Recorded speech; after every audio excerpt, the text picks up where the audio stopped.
I'm used to being too loud, so I don't use one. Okay.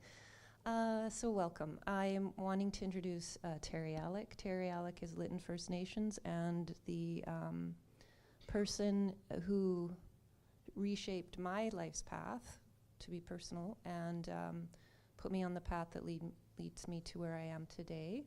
Terry is, to me, a huge hero. He was able to be the first one to bring the federal government to court over his experience at St. George's Residential School. Jan Derrick is also my mom, and she's a family therapist for over 40 years, specializing with residential school survivors. And her opening was when she worked for Lytton First Nations and for the tribal council there, and worked with most of the families within the nation that wanted to do healing work. And part of family therapy is doing genealogy or genograms to create, you follow patterns. And so within that work that she did, she discovered the links of abuses that linked right back to residential school. So you're sitting in the presence of incredible people nationally and in my world. Thank you both for coming and being here. They are respected elders in many communities across Canada, so that means certain protocols. That means we take turns speaking. There's a talking stick on its way over. And we listen, we share, and just general respectful protocol. I think no crosstalk was my big pet peeve. So welcome. Thank you for being here.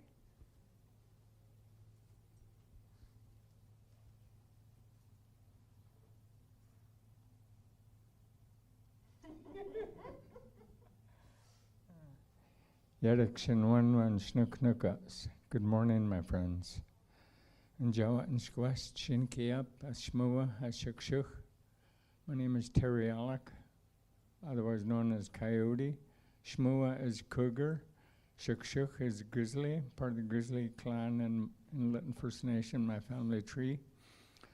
Now I'm living on Treaty 6 territory, Edmonton, and it's an honor to be on this sacred lands of your wonderful people here. I don't know how to say the name, but Cooksjam, thank you for the welcoming, and I'm looking forward to whatever unfolds, whatever happens here, stays here. Look after yourself as we journey into a very painful look at residential school issue that I was a part of. I'm a survivor, and right now I'm 37 years sober, so I've been sharing my story for 37 years that I've been clean and serene and doing the good work for not only myself and my daughters and my grandsons, but for communities. Just to stand up and saying, hey, we can beat this, we can heal from this, but it's going to take a lot of work from everybody, not just us as survivors. And so that's been my work up to this point, and right now I'd love to do a song for you and honor your presence. So usually we stand when they do a song.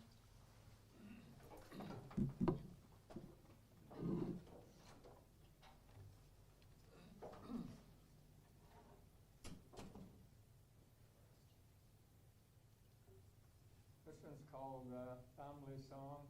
Comes from where I grew up as a little kid. My great auntie, my uncles and aunties called us the Alex and Henry families, said, you guys need to do a family reunion where you grew up as kids. That land has been vacant since the residential school, so bring back the healing. And so the family got together from different parts of Canada and down the States, and we showed up on this property and had one hell of a good time. But before that, though, she did protocol and walked the property and offered tobacco, and we're here, ancestors, we're here. Work with us, doctor us up, clean, lift the load from our hearts and spirits, and let's do some healing together as a family, and so I'm honoring this family right here, right now, so thank you.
Look after us as we journey through this morning and into the afternoon. Protect each of our hearts and spirits as we explore some deep-rooted issues that need to be dealt with and worked on, and look after us as we go through this day, Creator. We thank you for the beautiful day. We thank you for the air. We thank you for all the material things we make use of, Creator. We thank you for eldest elder. We thank you for the newborn, Creator. We thank you for this beautiful circle of healing that's about to happen. Look after us, guide us safely as we journey together. I hope on my relations.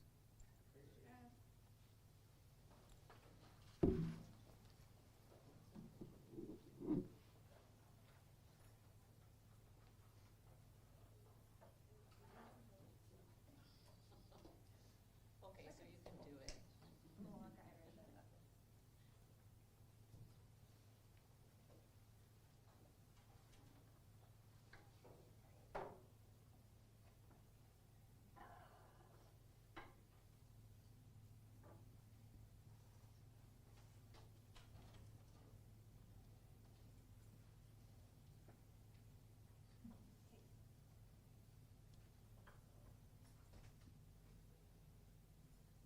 Am I introducing you two? No? Okay, let's get going here. Thank you for that moment. The residential school, Lytton, BC. I was drafted into that school 1963 to 1969. At the time, I was living with my grandmother and grandfather, Kanakabar Reserve, 10 miles south of Lytton. And,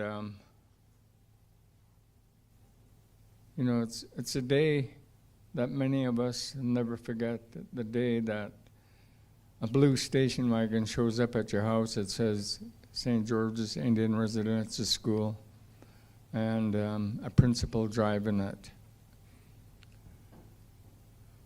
That's how my residential school journey started. But before that, in our communities, extended family looks after the children, and I keep seeing that over and over and over again. It's like, yes, we still value our young ones as Indigenous, as First Nations people across this land. From 0 to 6 years old in my young career, my grandparents on my dad's side lived on a ranch called 14 Mile Ranch, or in Kwekwe, place of gathering. That's the Grizzly clan, part of my family tree. And I remember that farm like it was just yesterday, that I was running around in that green orchard, corn haystacks, sliding on them, having fun, dangling from trees, fruit trees, and watching the horses go by. And one thing jumped out at me. One of many car accidents that I've been in my life. I remember my dad. We were going to Lytton on the dirt road, and we started going up this one hill, and I guess he was drinking. No, I don't guess. He was drinking, and we slid off, and that bank goes right down to the Fraser River. So could have easily gone down there, but yay to Saskatoon bushes. That was a saving grace, and that was the first accident that I had with my dad. The second one, he had us down in, and I'm 2, going on 3, he had us down in Vancouver, and we got T-boned. He was going through green light, and this car T-boned us, and this is during winter time, so I remember flying from one side of the car to the other side, and the door opened up, and I'm standing out there in my diaper. It's like, okay, what a memory. And then that's just, like I said, one of many accidents that I've survived, and that was from 14 Mile. 14 Mile was really safe haven as a kid. You could run all over the place and just never, there was no care in the world, and the relatives knew where you were because they could see. The horses were, I remember 2 of them, one called Red, another one called Star. And during probably the last year with my grandparents in 14 Mile, I think that's when my grandfather died, and all the kids were kicked out of the house because when an elder passes away in our communities, kids are allowed to be near the loved one that they just lost. And my other siblings and cousin went up to my uncle's house just above near the grandparents' house, and I could not get off that porch. Red and Star kept me on that porch. They wouldn't let me leave. It was like, wait a sec. I'm trying to get off there and trying to go up to my uncle's place, and those horses, I don't know, had something saying, no, you can't leave. There's something here, and whatever it was, I'm so grateful that I could still see those horses standing there. Nope, you're not moving. Nope, you're not moving. So whatever the teaching is about horses, I learned it years later that they share their power, their energy with people that hang around horses. My dad was a saddle bronc rider in rodeo, so it's a lot of work to look after horses that way. And anyway, so after 14 Mile, we went to live with my grandparents down in Kanakabar, where I was taken from. And again, as kids, running around mountainsides, never mind on the streets or whatever, because you could look down and there's Highway 1, and so we had a good view of whoever's coming up our roadway. They'd be skidding all the way up because dirt road, and oh, somebody's coming up. Who is it? Who is it? But my siblings and I, there were 16 of us living in that house, and it was no bigger than this room here. So you can imagine the close-knit family feeling that we had with living with the grandparents. And again, it was a fun place to be, being around grandparents, and they had beautiful garden just like it was at 14 Mile. We had to walk up the hill, and a big orchard, big garden, and it was good, really good medicine to be around grandparents and uncles and aunties and cousins that, still pretty close with. And so when I turned 9 years old, actually, no, sorry, 7, near the end of summer, that's when that blue station wagon and the RCMP cars were coming up the road, and my grandmother said, "Kids, go hide in the woodshed," because the woodshed was on the kitchen side. So we'd go dashing in there, and said, "Be quiet, don't say anything." And the cars pulled up, and bang, bang, bang, bang, RCMP. "We know you have school-age kids in this house. If you don't let them come out, we're taking you to jail." And Mom had no choice. We called our grandmother and grandfather Mom and Dad because that's who they were to us. Because our parents were either working or drinking, living life their own way. And so Mom called my cousin and I, and she was, "You two, you're going to have to go pack up and get some clothes together, and we'll let your mom know, your mothers know that where you're going to be." Not realizing that my grandmother and my mom and their siblings all went to the residential school, but it was never talked about all that time as I was growing up as a kid. And so to be exposed to something that didn't realize was going to start to destroy me and turn me inside out and ruin me for a long time. And so my cousin and I, we packed up and we jumped in that blue station wagon that said St. George's Indian Residential School, Lytton, BC. And it was a different journey. They stopped at other homes between Kanakabar and St. George's. St. George's was 3 miles northwest of Lytton on Highway 12, going towards the Lillooet. And but on the way, we stopped at a couple other homes from Kanakabar, Hans Reserve, and then Siska. Picked up a few more friends or relatives that were taken at the same time as I was. And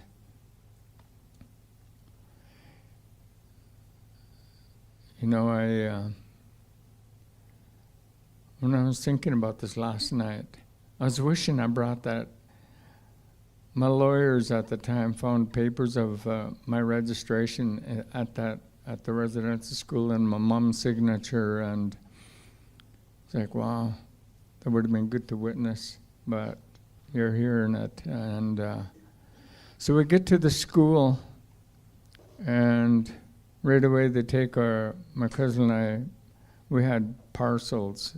These grandmother packed us some goodies that we could enjoy later on during our stay, but the school took it away from us, and we didn't get to see it until much later, locked up in a cupboard. And but what they did with us is take us to a room and shave us, really short hair, powder us up, and then changed our clothing to what they had at the residential school. And I was introduced to the junior dorm, and that's where our mom showed up, and the principal said, "You're just going to spend a little bit of time and say your goodbyes, and because you won't be seeing them for a long time." Hello? I can wait. grab a chair, make some room.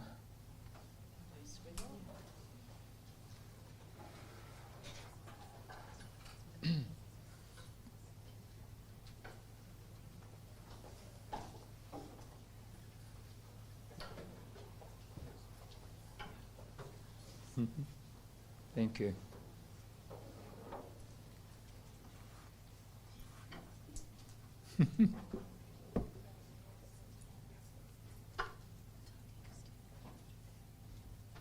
Talking? Talking stuff? Okay. Ooh, skating. Love that cooked salmon. Anyway, Hooksham, thank you for showing up.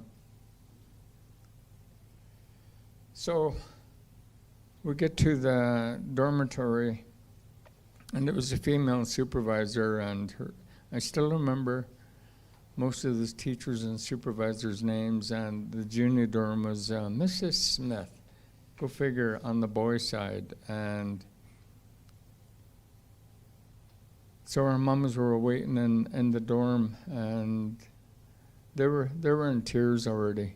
So we got to choose our bunks, and I wanted a top bunk, and my cousin, he wanted a top bunk too. So I think it was about 36 or something like that beds in that dorm. So a lot of kids from different parts of the country were there.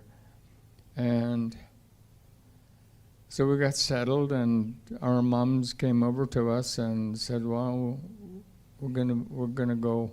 We have to leave now. And so we hugged our mums, and all four of us started crying because we didn't know when we were going to see them again. And so squeezing really tight. Love you, Mom. Love you, Mom. And that was all I could squeeze out because tears were flowing like crazy. And and they walked away, and the supervisor comes back in, and she goes, okay, go outside. Stop your crying and just go outside and play, and just get out of here. So my cousin and I went out and noticed other boys on one side, girls on the other side of the residential school. And that school had big crosses across the front of the building, so that it's still there, that image. And the church Anglican church was right next to it with an overhang. You could walk to the church without getting wet or whatever. But I met some boys from Prince Rupert and introduced ourselves and sat down and crying with them because, hell, I didn't even know where Prince Rupert was, so busy crying with his boy from Prince Rupert, and became really good friends from that first day on. And I often wonder about a lot of those boys that came from Prince Rupert and Terrace, and how are they alive? Are they dealing with this issue? And because it's heavy. It really gets heavier as we go more into the story. And so they had grade 1, grade 2, grade 3 in a white building. Grade 1 and 2 were together, and then grade 3, and then above the classes was the gymnasium. So can you imagine trying to study with a bunch of balls bouncing back and forth, and you're trying to read, and you can't hear the teachers, or you can't hear the other students, and what a messed up situation. And trying to learn a new language, and learning your ABCs, and watching Spot chase Dick, and all it's like, and boom, boom, boom, boom, boom, boom, boom, boom, boom, boom, boom, boom, boom, boom. So learning was a little different. a little bit of a challenge, because some of the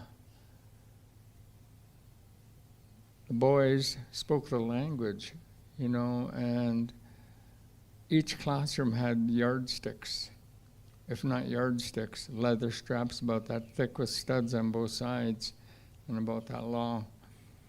And if you spoke your language, guess what happened? You were strapped from one upside, this arm, this side, until you cried, until you learned how to speak English. But it was hard because you're so, when you hear the language, when you speak the language, it's ingrained in you. And you may forget a lot of it, but it's ingrained. And so for a lot of the boys that really were fluent, it was hard for them to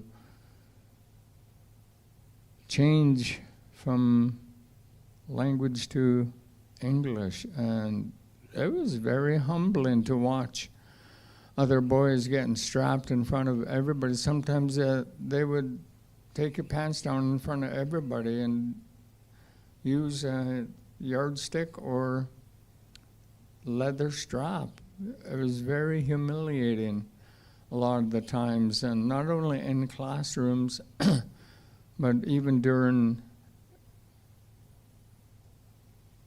mealtime. Mealtime was in the basement, and we had to learn how to do prayers, and if you didn't pray, they were listening. And they had those straps with them wherever they went, and if you didn't pray and they couldn't hear you, guess what? You're in front of the whole group and you're being strapped, spanked. Speak louder, they said. Can't hear you. So it was really, really demanding that we learned how to be a part of a system that was working on destroying us. And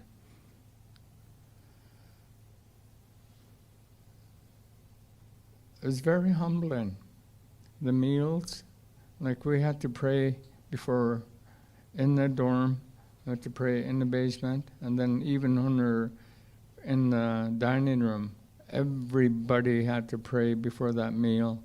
Everybody.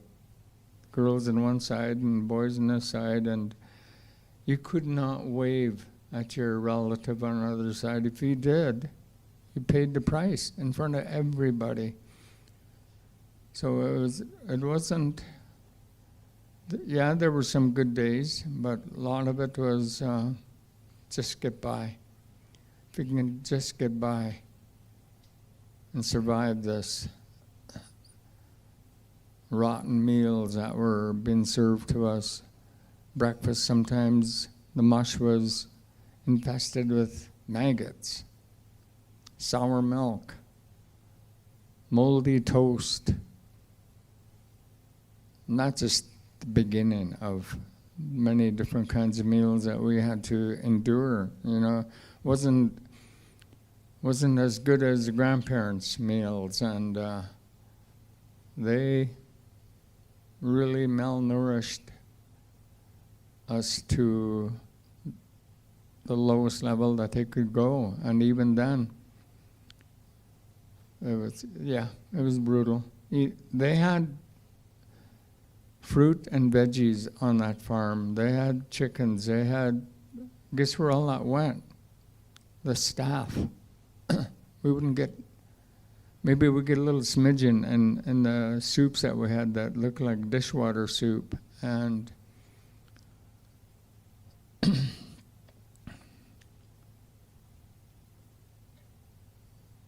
I grateful that I survived that.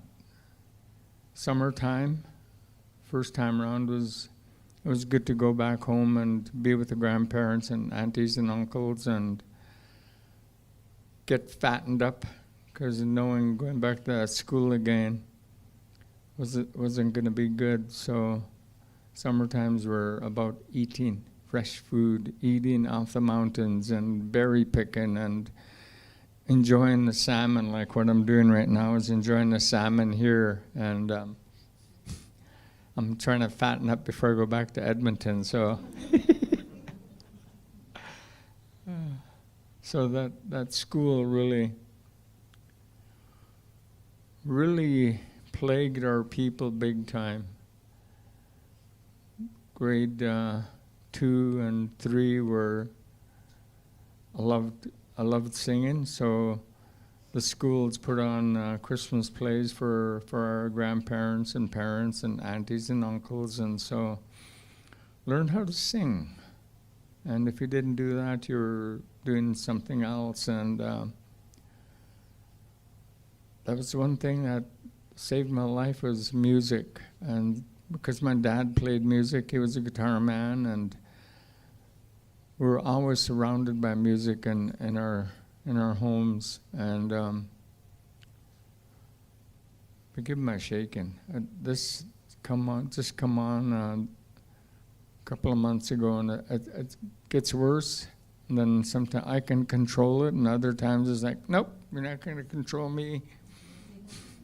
So but I don't let that stop me. So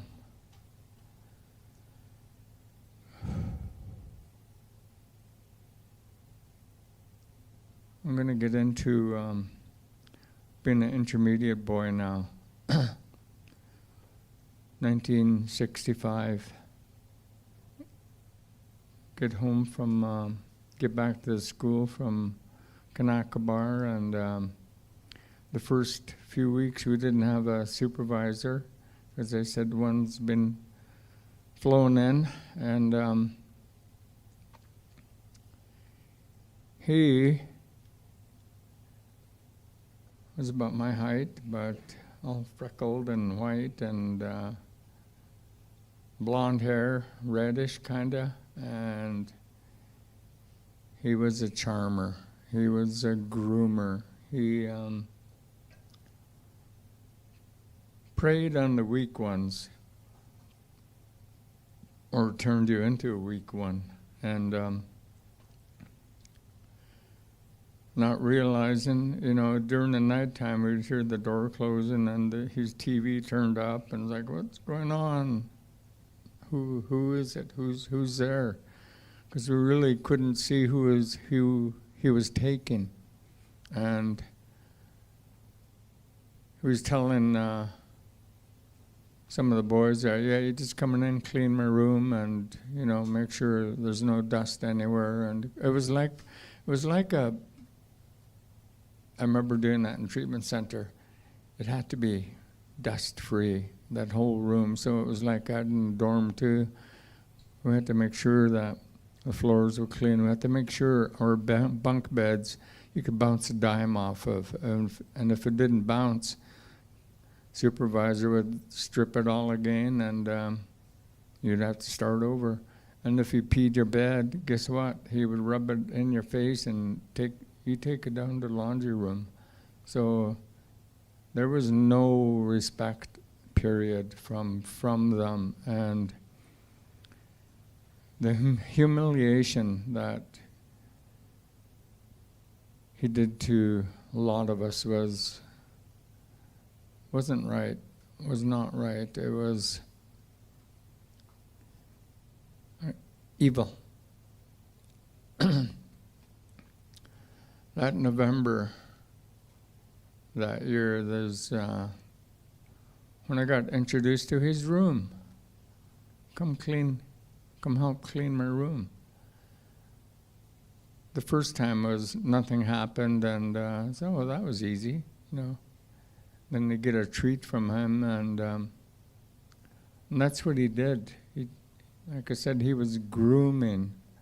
I don't know how many of us in that dorm were abused by him, but when the abuse started happening, and I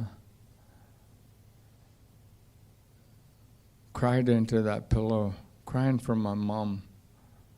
We where are you? Where are you? Mom, mom, mom, you know, and he wouldn't stop. And so from 65 to 71, I was being sexually abused by this guy. Even after I left the residential school, he followed us down to Seattle, and abuse continued. So, but when it started in the residential school, I started really withdrawing more into my being because I loved playing the sports there with soccer and baseball and lacrosse. And I started withdrawing away from those. Even some of my friends in that school, like I wouldn't hang out with them, and it really changed my outlook on my young life at that time. And in my last year there, 1969, I mean, the abuse was constant. There was 2 summers that my siblings and I were left there, so he would take us to Vancouver and take us to the P&E, and I wasn't sure if my brother was being abused or not, but I know I was in motels, but he would take us out and treat us to whatever he felt like gifting us. And so grade 6, we were shipped to public school in Lytton, and so a lot of us, we get to see other kids, we get to meet other family members, and it wouldn't be so segregated anymore. And so we got to meet relatives that weren't part of the residential school.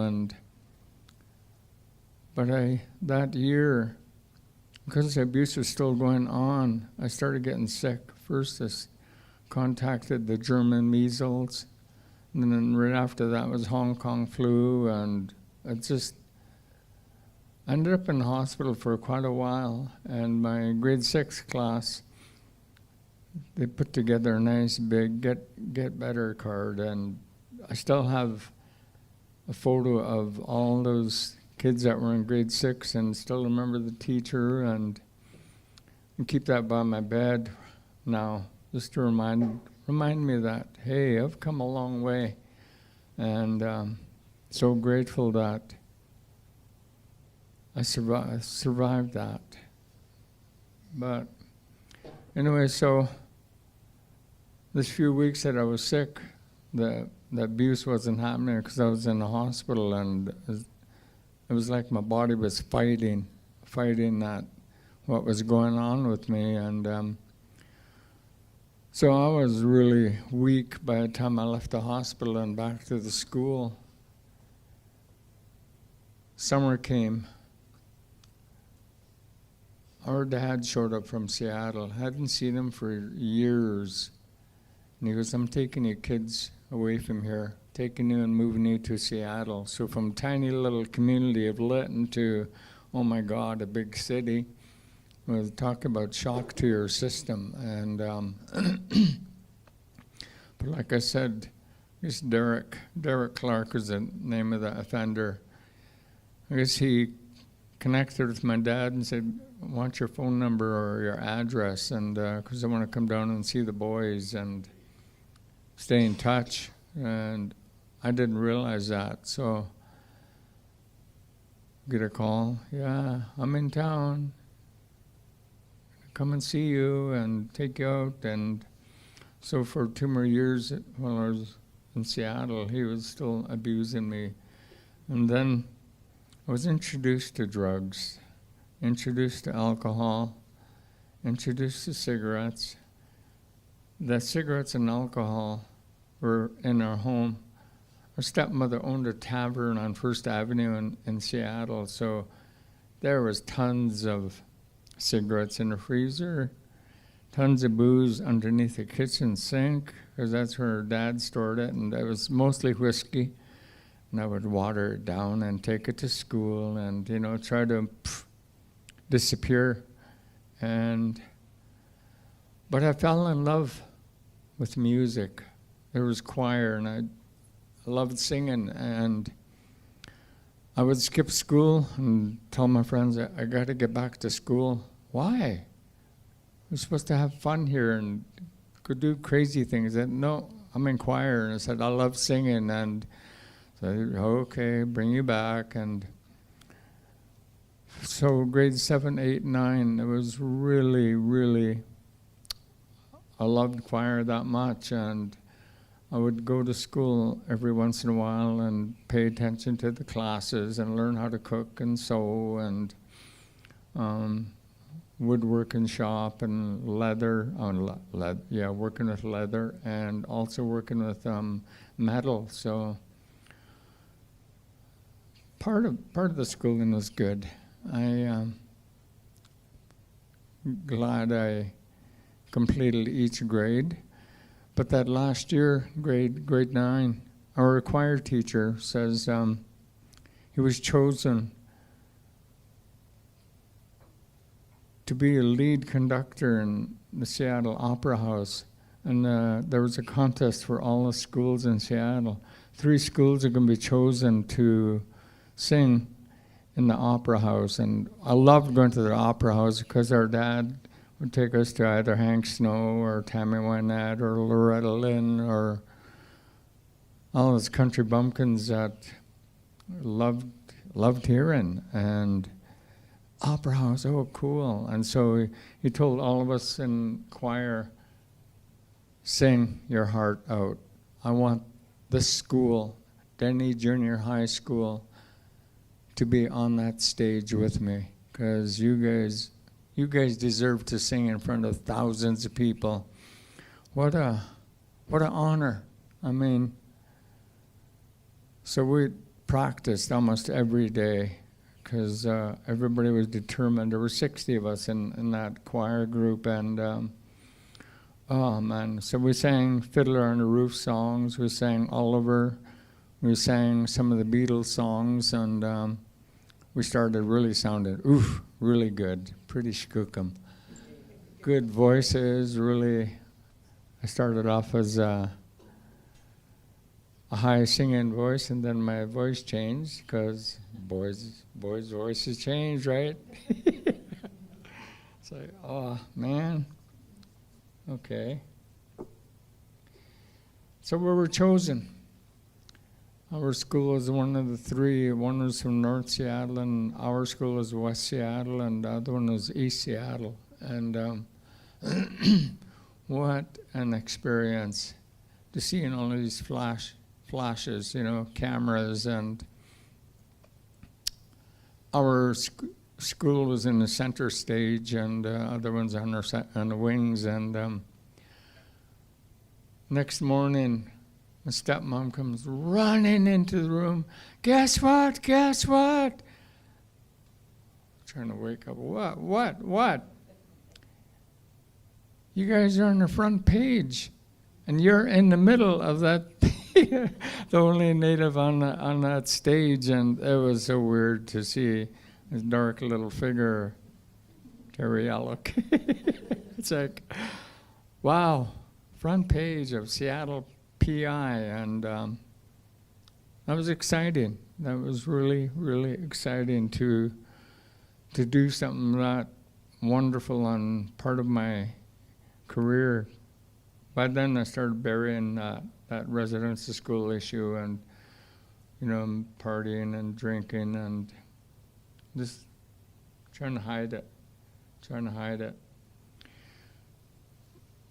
Our dad was very physically abusive, and I would take the brunt of the beatings, the cuffing on the side of the head, and especially in the ears. Oh, he was mean when he would get drunk, and if the dishes weren't done or whatever, floors weren't swept or floors weren't vacuumed, I would take the brunt of it. And my other siblings, Dwayne and John, sometimes would get the whippings as well. And at one point, Dwayne, John, and I said, well, let's get out of here. Getting tired of being battered around and hit and kicked and punched, and let's go live with Mom. And she lived in Peshastin, Washington, near Leavenworth, Washington. And the three of us on the freeway. Can you imagine kids nowadays trying to hitchhike? No, we did. We made it to Washington and phoned our mom. Yeah, we're just up the road from you. Where are you? They were running an orchard. They were managing an orchard there, and so they came, picked us up, and of course they were drunk driving, and welcome to more alcoholism. And so registered in that school called Peshastin Cougars, and Cougar's one of my animal spirits, so it seemed pretty appropriate that, all right, I got a pretty skookum school here already, and I'm gonna like this place. It was big. It was probably about 500 students, and they had a football team. I tried out the tiniest one. The football regalia was big, and so they had to customize.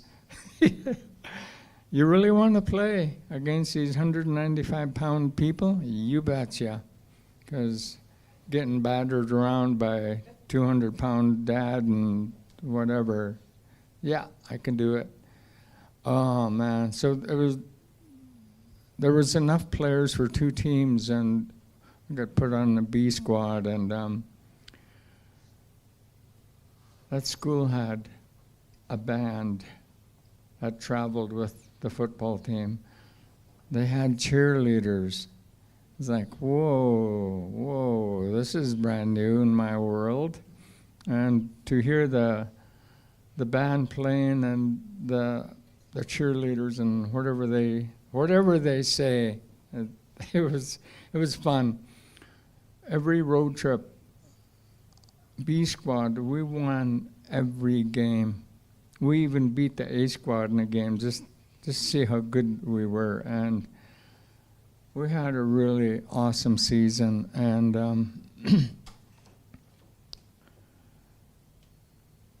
because of the alcohol in our home there, my stepdad was just as mean as my own dad. And he would not only beat up myself, but my other siblings as well. So, again, more battering around and more terror in the home. And they got fired from that job. And so I said, well, we're going to go back home to Canada. So my last couple of days in school, I typed a letter learned how to type, and wrote a letter to the school thanking them for the wonderful experience of playing on a football team and the joy that I really felt when I was in school. And I typed all that down, and the friendliness, because most of them were all orchard workers, so it was a fun time and a really sad time that, oh my God, I've got to leave again. And so I get called to the office, and principal goes, well, actually I'm going to take you to the gym. Not realizing what was going to happen, and open up the door. All the students were in the gymnasium, and talk about an emotional moment. And they were all standing up and clapping, and it was humbling to receive that kind of love and support from a school, and bawling my eyes out. And it's just like, wow, what what an honor to experience that, and I've experienced that many times since. But to leave that safe space, and then going back, ended up living with our grandmother again, and so talk about full circle moment. And the original high school in Lytton burnt down, Cumsheen Secondary School, and I remember going there. I think we were in grade 6, and the high school was putting on a play, and my uncles were playing guitar in a band, and so I got to witness my uncles playing on stage, and that was a really, really beautiful school. And one of the students decided to burn it down because he was mad about testing or something like that, and took it out on the school. And that was a really, really beautiful school. And so I remember that as when we were there from the residential school. And so the new one was being built when we moved back to Kanaka, and we were going to school in portables on Lytton Elementary School grounds. And so that was our life for the first couple of years. And so when it was my grad class, that was the first one out of that new building. January 21st, 1975, we get a call from the principal, Alec Brothers, come to the office. So we show up, and he goes, hate to be the bearer of bad news, but your father passed away in Seattle, and we needed to let you know, and take as much time as you need. And then a memory flashed up about my dad. His last walk, when we were living at Kanaka, he'd come up, and he was really, really sick. I could see it on him, and he goes, walk with me. So I walked with him, and everybody else dashed up the house, and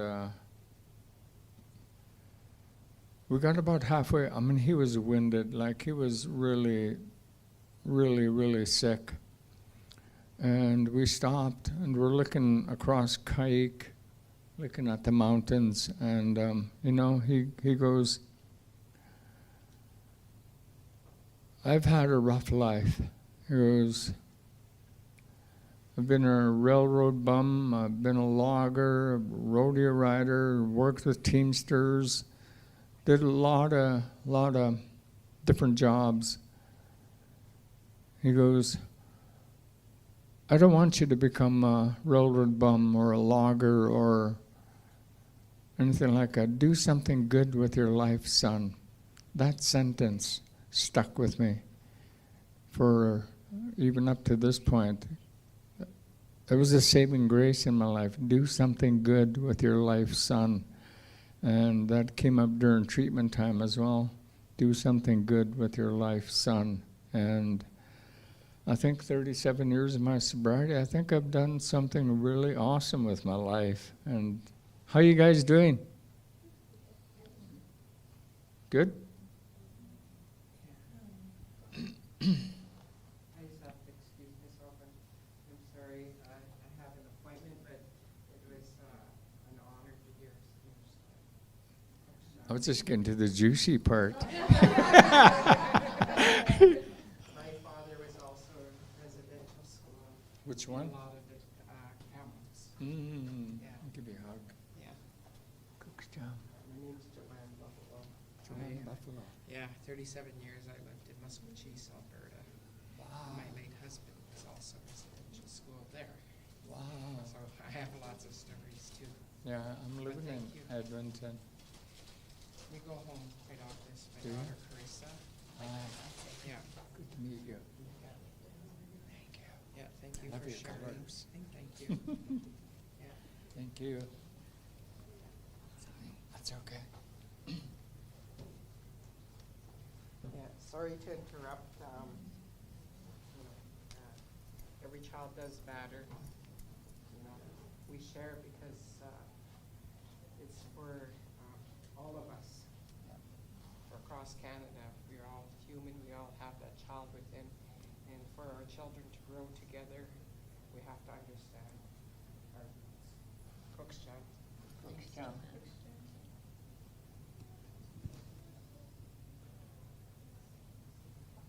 Take some breaths.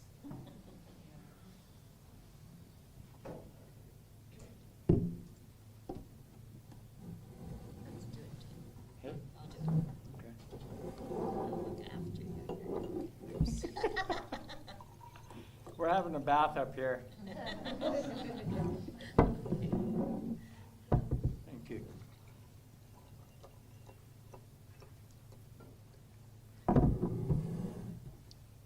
Everybody okay? So, we grieved for quite a while, and the counselor and principal from the high school finally decided to come visit us and saying, you know, you're so close to finishing school. Don't throw it away. Don't throw your life away like that. So, after a couple more days of feeling sorry for myself and drinking and toking and smoking, and like, yeah, he's right. I should go back and finish school. It'll be worth it. So I did.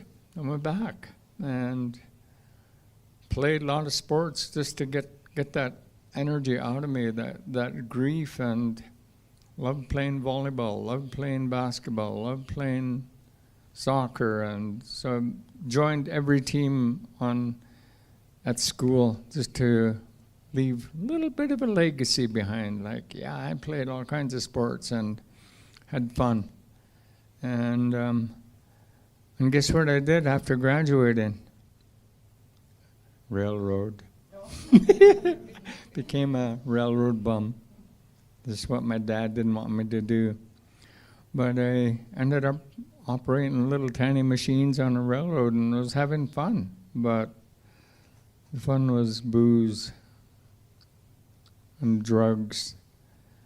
Get out in that machine and it's like, oh, I really shouldn't be playing with this thing, but I'd snap out of it and say, I can do this. And so I lasted 3 years on the railroad, and it's like, no, this isn't for me. We had a near accident just out of Jasper. Our train was parked in a siding, bunk car siding, and without realizing it, they didn't turn the switch.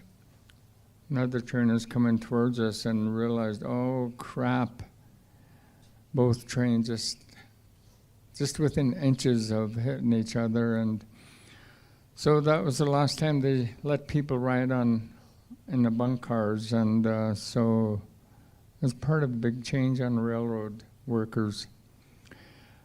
Guess what else I did? What my dad didn't want me to do? Logging. Building log cabins up Pasulco. That was our crew that did that. Learned how to work a saw and learn how to build cabin, and learning part of my story, Jan, you haven't heard. Anyways, that lasted, because that was a DIA funded program, so the funding only lasted so far, and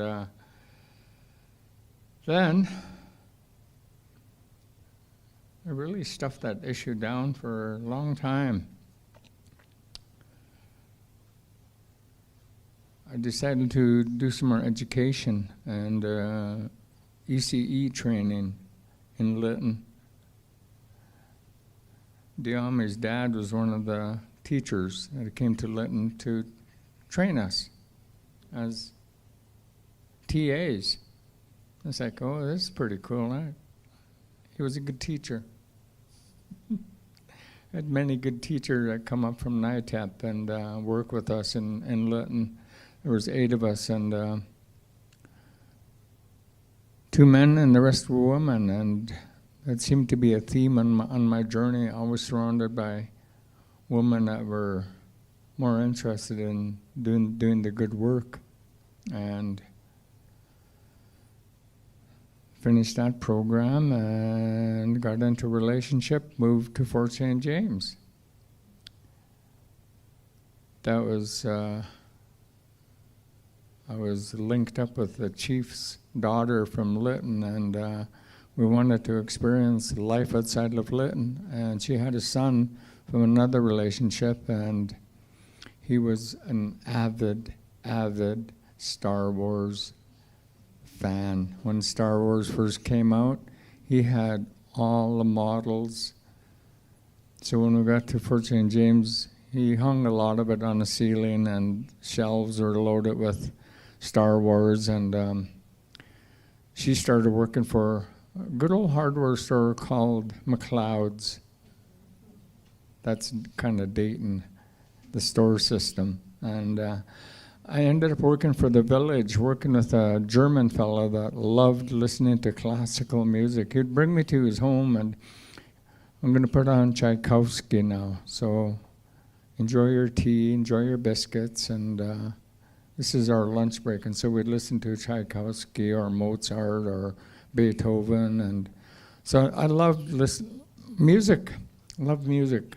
It just seemed to soothe my soul. Every time I'm going through issues, I turn on music. Even before coming here, I was listening to Taylor Swift. Shake it off, shake it off. It's like, sorry.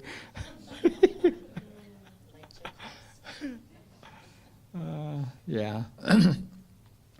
And then I ended up working, part of the village of Fort St. James was looking after the hockey arena. So I started looking after the hockey arena, and the concession stand needed some looking after, and all of a sudden I started getting these kids off the street that wanted something to do, and more kids would start showing up and said, yeah, we can clean up the arena, and you guys can help me with the concession stand and greet people as they come in, and teaching them how to be proper little teenagers. And all of a sudden I start getting these parents coming in. How come our kids are here? Then they come over to me. Is it you that's bringing the kids here? Is that, hey, they're volunteering. We'll take any kind of help. And their parents were in awe. Like, these kids would be street kids hanging out outside doing crazy things. And then they found their arena, and I loved working with them. These kids really started smartening up and doing something good for the community. And during that time up there, I seen some hides, moose hides, being worked on, and I was working with the cultural workers from the Cosley Reserve, and I want to learn how to tan moose hides. And I said, no, it's women only that work on the hides. And I said, what? They said, yeah, that's their teaching here, but we'll take it to one of the main elders that are working the hides. And that elder says, well, because you're an outsider, we'll give a little leeway here and teach you some of the different stages of tanning moose hides. They had 7 different hides going, and they said, show up 5:30 every morning for the next 2 weeks, because we're going to make you hurt. Scraping hides is not for the faint of heart. And so I did. Got mucklucks out of it at the end of it. Anywho, I'm going to jump further ahead. We get back to Lytton, and separation happened, and I fell off the wagon. The first time around was 6 years of sobriety, and done a lot of good work in those 6 years, and ended up with another young lady that was partier, and so moved to Kamloops for a little bit and didn't like that lifestyle and moved back to Lytton.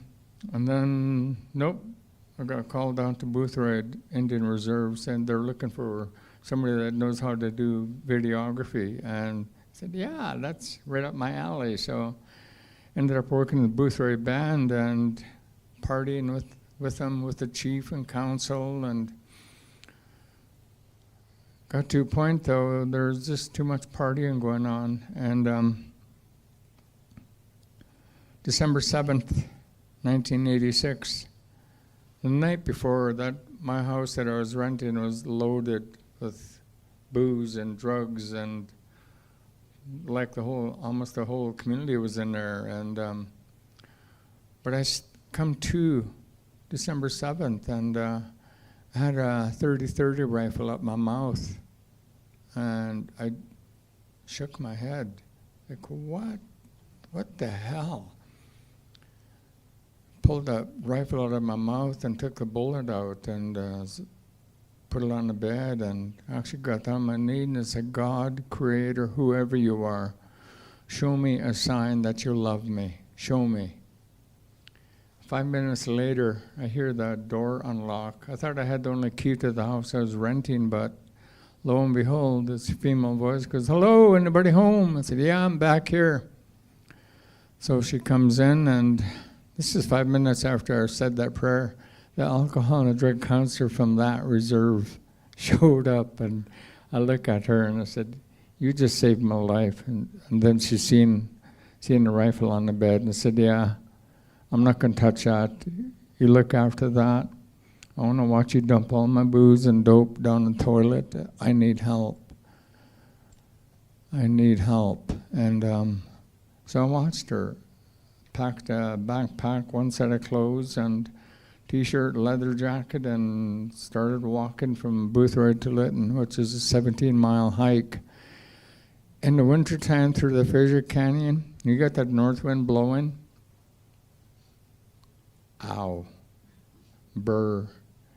I was determined to walk from there to Lytton, because just to clear my head, to clear my mindset. And but around Siska, about 7 miles south of Lytton, I got picked up. It's like, no, I can't walk any further. And I get to Lytton, and right away I went to our own alcohol and drug counselor for Lytton, and I said, Jerry, I need help. I said, I almost suicided earlier this morning, and I can't do this anymore. So he calls a detox in Kamloops, and said, yeah, we just happen to have a bed available, so let's go. So we get up there, detox, and checked in, and during that time that I was in there, my brother John's wife had twins, and one of them passed away, and he called me, and he goes, hey, bro, need you to come home and be with me. And because I was still fresh in detox, I said, John, I love you. You're my brother. I said, I'll always love you, but if I leave here, there's no way I'm going to make it. It's just, I need to be here for me right now, and I got to look after myself. And he goes, well, when you're down here during Christmas, come see me. And I said, I will. So I did. I went there till Christmas and went home and seen my brother and my one twin nephew, and gave them all hugs, and went to Round Lake Treatment Center. It's a 36-bed unit, and when the counselors in there give you a marble when you first get there, and they said, if you fall off your wagon, throw your marbles away, because that's what you're doing. 37 years have been carrying my marble, and I am so grateful that I went to treatment. The first 2 weeks in treatment, I was quiet, just like you guys are, quiet, watching people work on themselves, working on the issues, and finally the head counselor calls everybody together, and she became one of my moms on this journey. And Marge Mackey Orr. A lot of you are doing really good. You're working on yourselves. You're working your program. That's what they call it. Except you, Mr. Alec. Popped my bubble. Busted. She said, if you're not going to start working on yourself, pack up your bags today and leave. Like, oh, talk about shock therapy. Okay, I want to stay. I'm going to work. Each of us were assigned counselors in treatment, so I think 5 or 6 to a room, and I happened to be in a female counselor and all females in that room. And they have boxer bags on the floor and a plastic pipe about 3 feet long that you can beat on that bag, get your rage out, get whatever brought you to treatment. And watching the sisters, we called each other brothers and sisters in treatment. So I'm watching the sister beat that bag and about her own abuses, and then the counselor asked, can anybody else need to work on this bag? And I stood up, pissed off at my parents for abandonment and the alcoholism, my low self-esteem, all of that, and just really started hitting that bag. And then all of a sudden, a door opened. 21 years of burying the sexual abuse I'd gone through in residential school came out, and I got pissed off at Derek Clark for abusing me. And I wailed on that bag for 45 minutes straight, nonstop, just really angry and pissed off and mad at the world for this happening to me. And I threw my back out, so I couldn't beat it anymore. It's like, oh. And that was beginning, not only for myself, but for the treatment center. They said, when you get back home, you finish this program, when you get back home, if there's a therapist in your community, start dealing with this issue. So the treatment center wasn't prepared to deal with residential school issue at that time. And so I helped break open a doorway for the center to consider dealing with this issue. So out of the 36 of us that went in, 4 of us completed the program. And I'm so grateful that I put the work in, and I worked that program right to the T, and made some really good memories with my adopted mom, Marge. I mean, she's in heaven right now, and with my other mom. And so I get back to Lytton, and lo and behold, we have a family therapist. Boom, boom, boom. Hello, Jan. I'm here to work on sexual abuse issue that I suffered at the residential school in Lytton. I need help.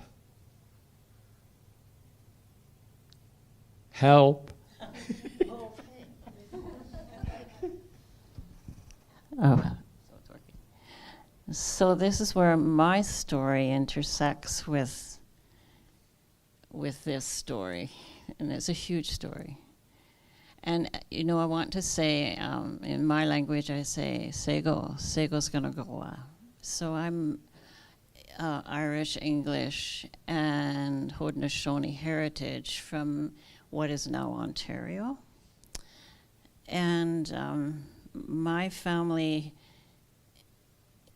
acknowledged the heritage, but didn't really acknowledge the heritage. And so I didn't wake up to fully of who I am as an Indigenous person until meeting with Terry and really knowing and trying to figure out, well, I'd already started trying to figure out who and what and why. Why does my family behave like that? Why does my dad's family behave like this and my mom's family behave like that? So I was well into lots of questions.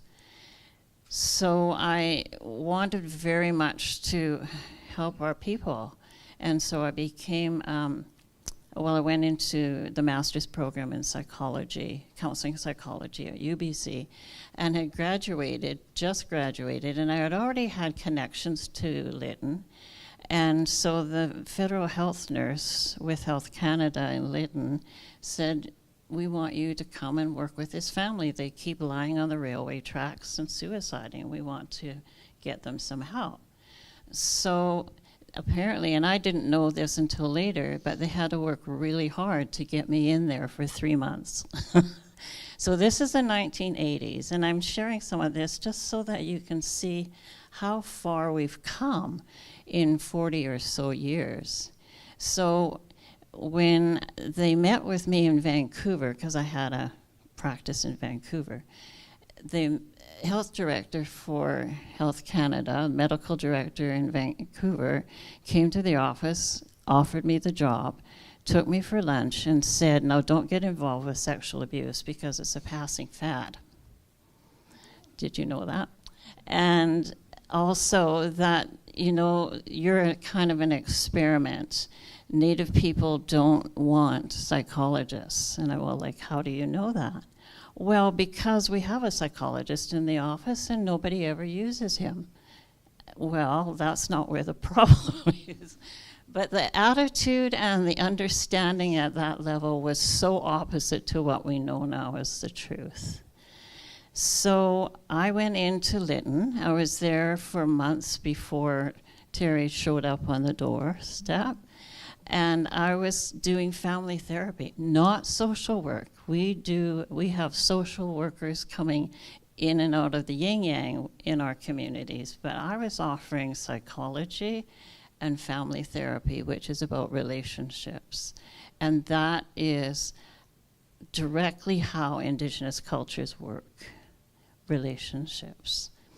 And so things were happening that were really different in the community. And then when Terry showed up, I had a few weeks prior to that received a call from the RCMP. Now, Lytton is 2 streets long. So my office was in the medical office in the band and tribal office building, and the RCMP were straight across the street. So I had been called by the RCMP to say, when we were working in Ashcroft, which is a community an hour north, and Ashcroft had had a huge sexual abuse case open up with a grade 6 class. Somebody by the name of Robert Noyes was the teacher, and he had abused 60-odd children in grade 6 for 2 years, and it blew open.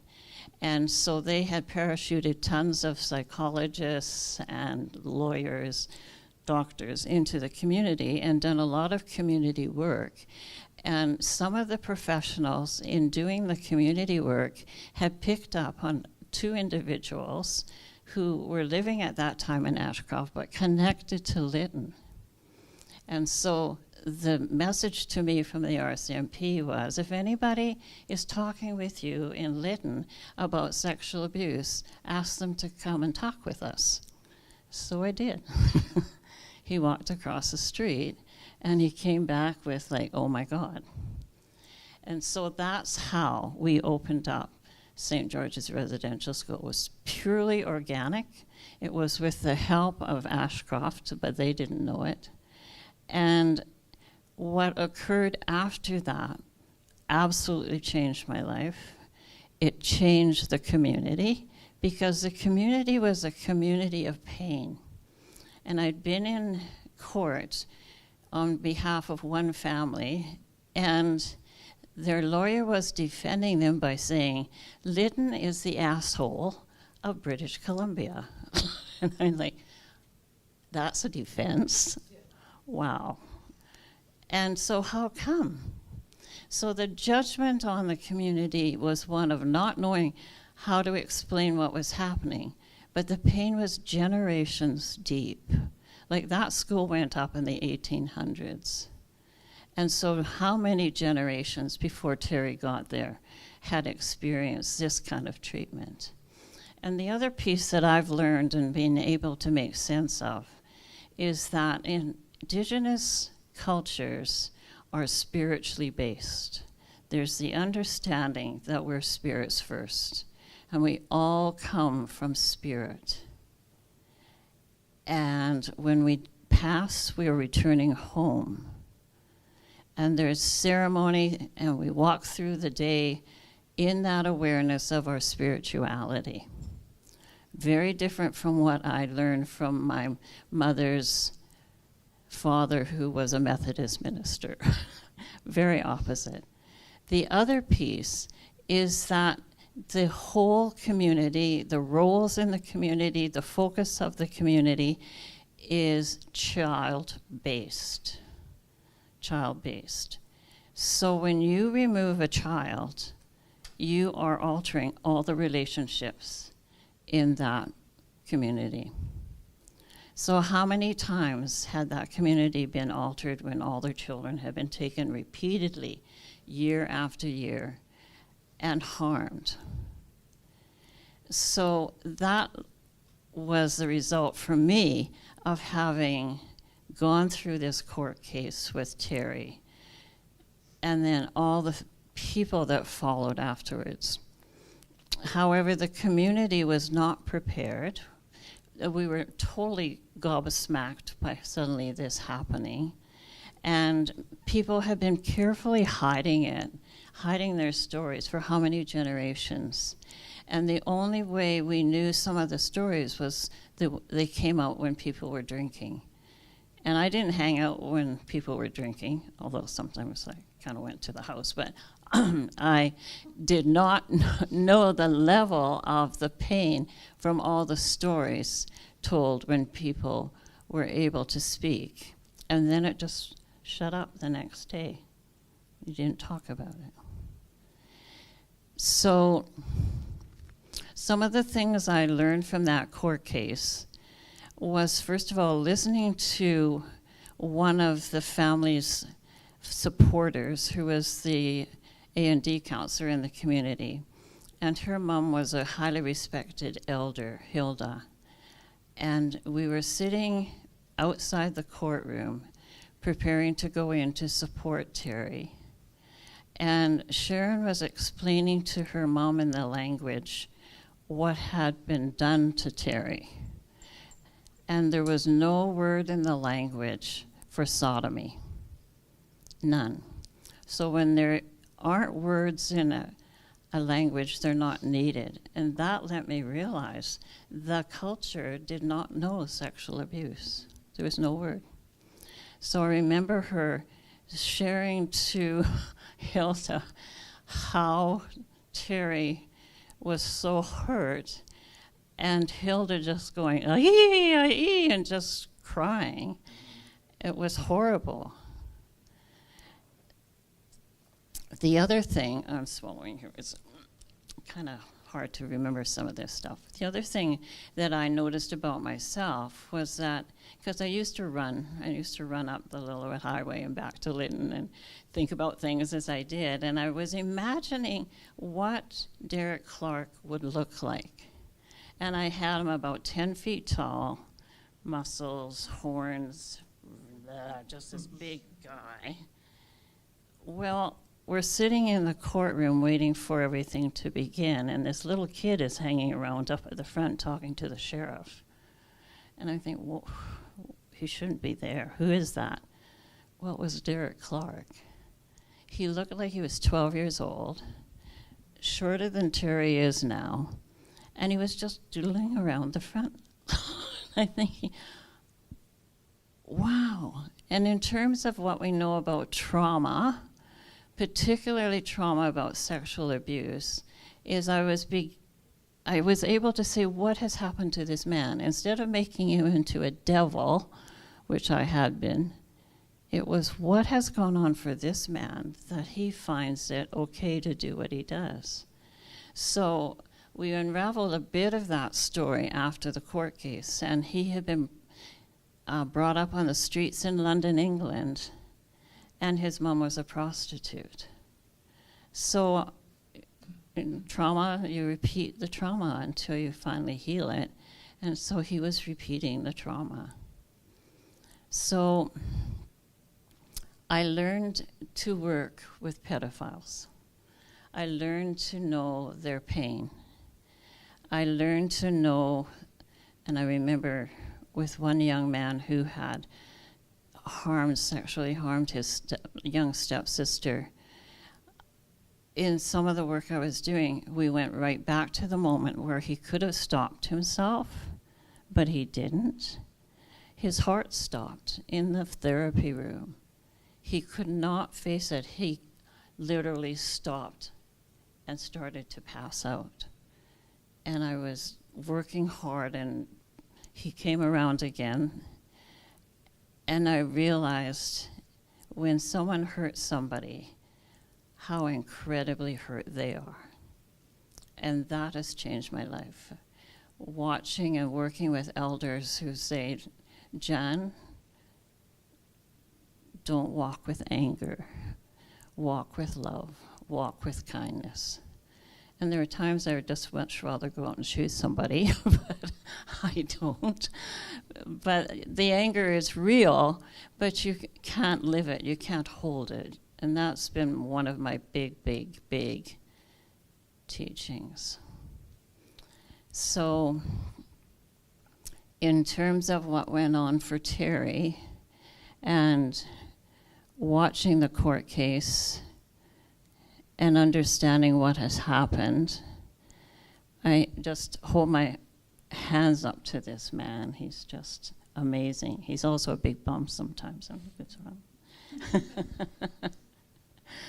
He calls me all my stuff. And to say also that this is the first time he and I have sat together in how many years? 36 years. Yeah. So I haven't heard all of the story that happened after the court case, and he hasn't heard mine. And some of mine is that I basically was run out of the Lytton after the court case, which absolutely I could not make sense of and could not understand, but I totally do now. So the community had to come to grips with this themselves. And I was the disruptor, or I was seen as a disruptor. But I didn't feel like a disruptor. I felt like I was doing something pretty awesome, and I believe I did. But I also was the one who, if they could make me go away, then it would go away, and that I get. So, you know, there came a time when people stopped saying hi to me, when people stopped waving at me, and in Lytton, you know you're on death's door. People stop waving at you. You're just not there.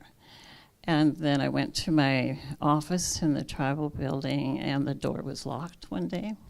And I'm just standing there, and someone said, "We need that room." And that was it. So I was like, okay. So I'm getting all these messages. And finally, when my motor in my truck was tampered with, I thought, this is time to go. So I took my kids and we left. And I really left without saying goodbye. I left very afraid, left trying to figure out what had happened, but also knowing that the community had to go through their own stuff with their own leaders.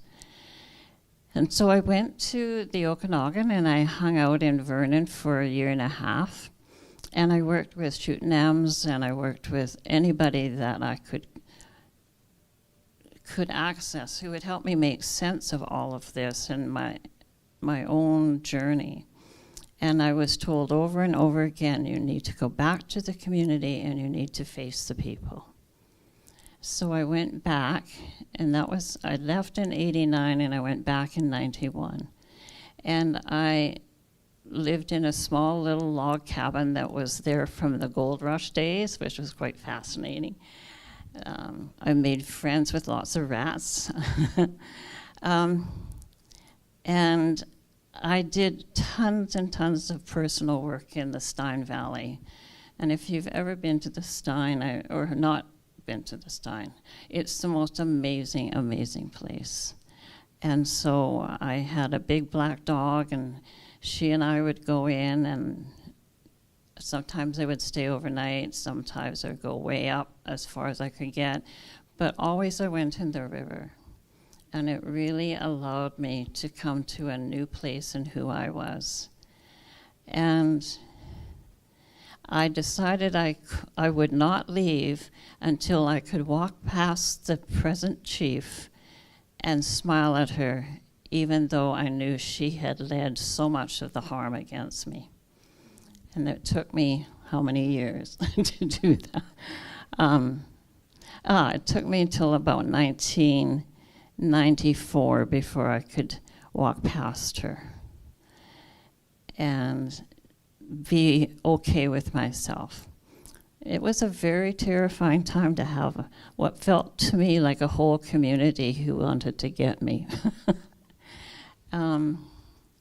So my sister tells times of that time, she'll say, I kept telling the family, she will return, she will return. And so eventually then I bought a house in Kamloops and I set up a private practice in Kamloops. And then I knew what I was doing, where I hadn't in 1985.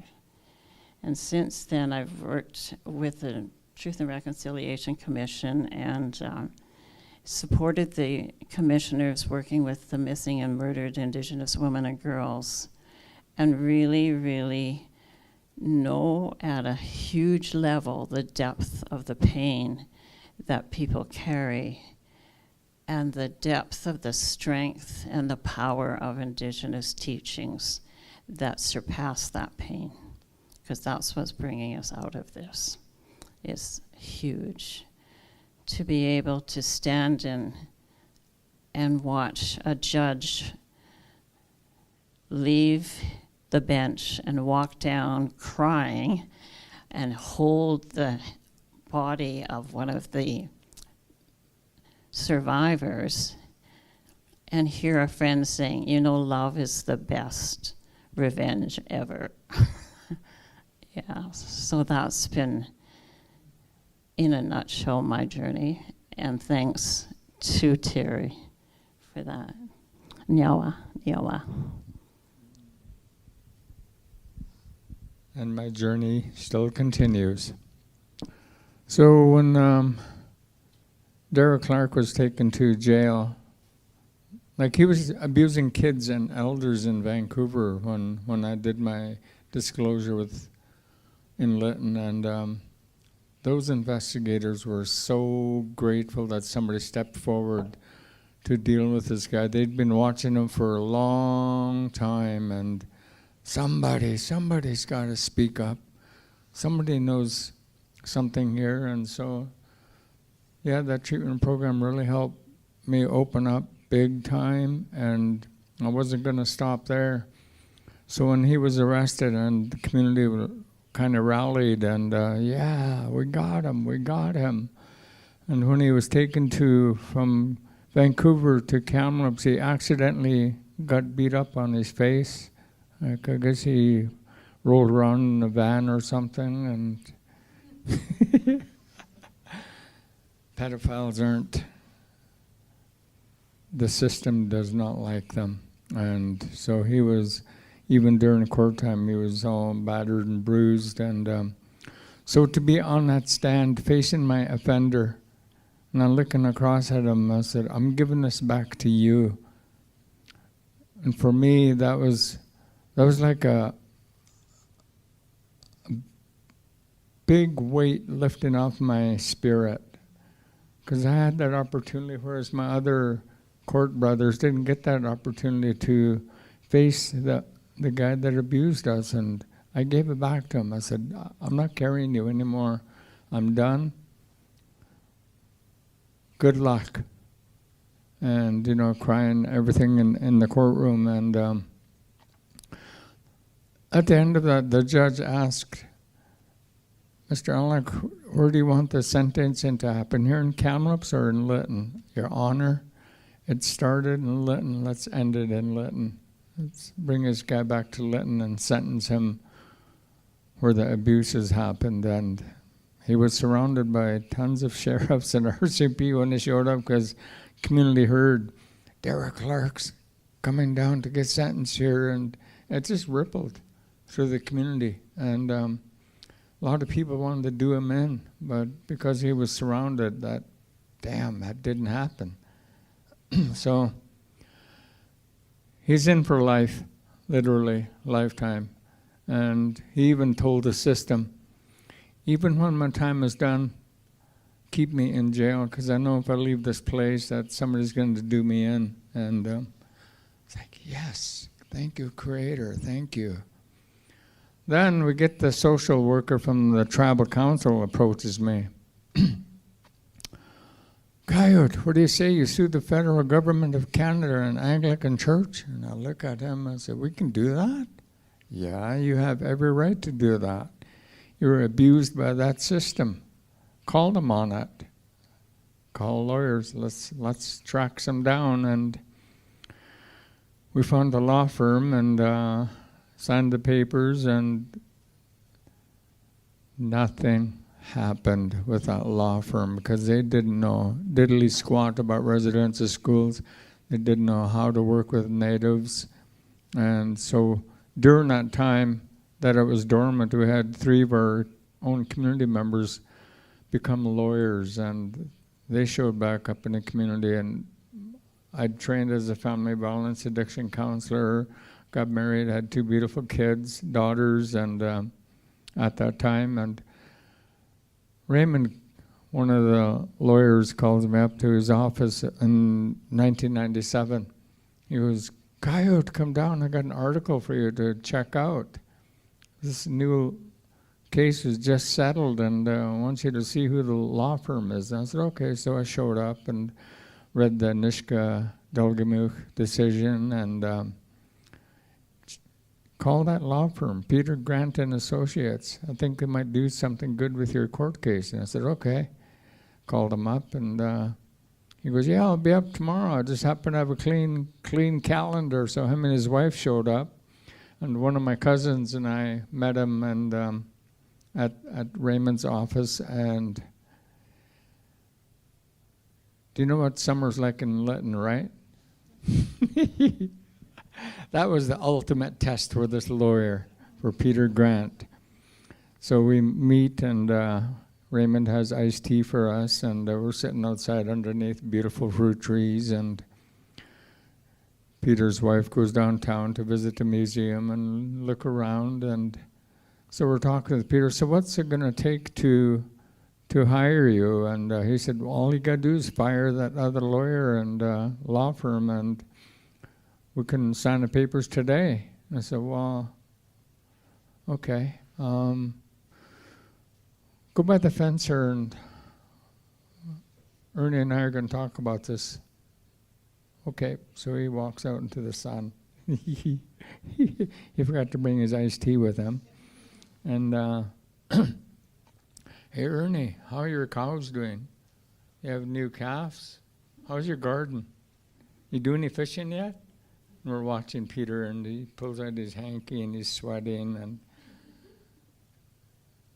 And your family's good? How are the horses?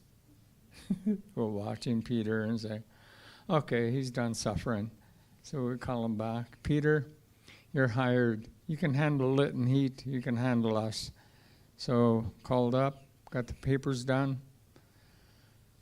The journey began in Smithers because Floyd Mowat was hired the same lawyer because Peter had an office in Smithers. And so Peter grandfathered us, and he goes, I'm flying you guys to Smithers, and you can start your journey there. So September comes along, and we're flown to Smithers, and Mr. Alec, you're first. He had psychologists and therapists lined up for us to work with us to make sure we're looked after during the court case. And so he was really good, really, really thorough in the work that he did with us. And being on that stand finally to looking at these government lawyers and these Anglican church lawyers, and I say, oh boy, we're going to be in for a battle here. And they made it tough. those government lawyers and church lawyers were brutal. They tried blaming the grandparents and uncles and aunties and everything else but the residents of school. The judge finally, she said,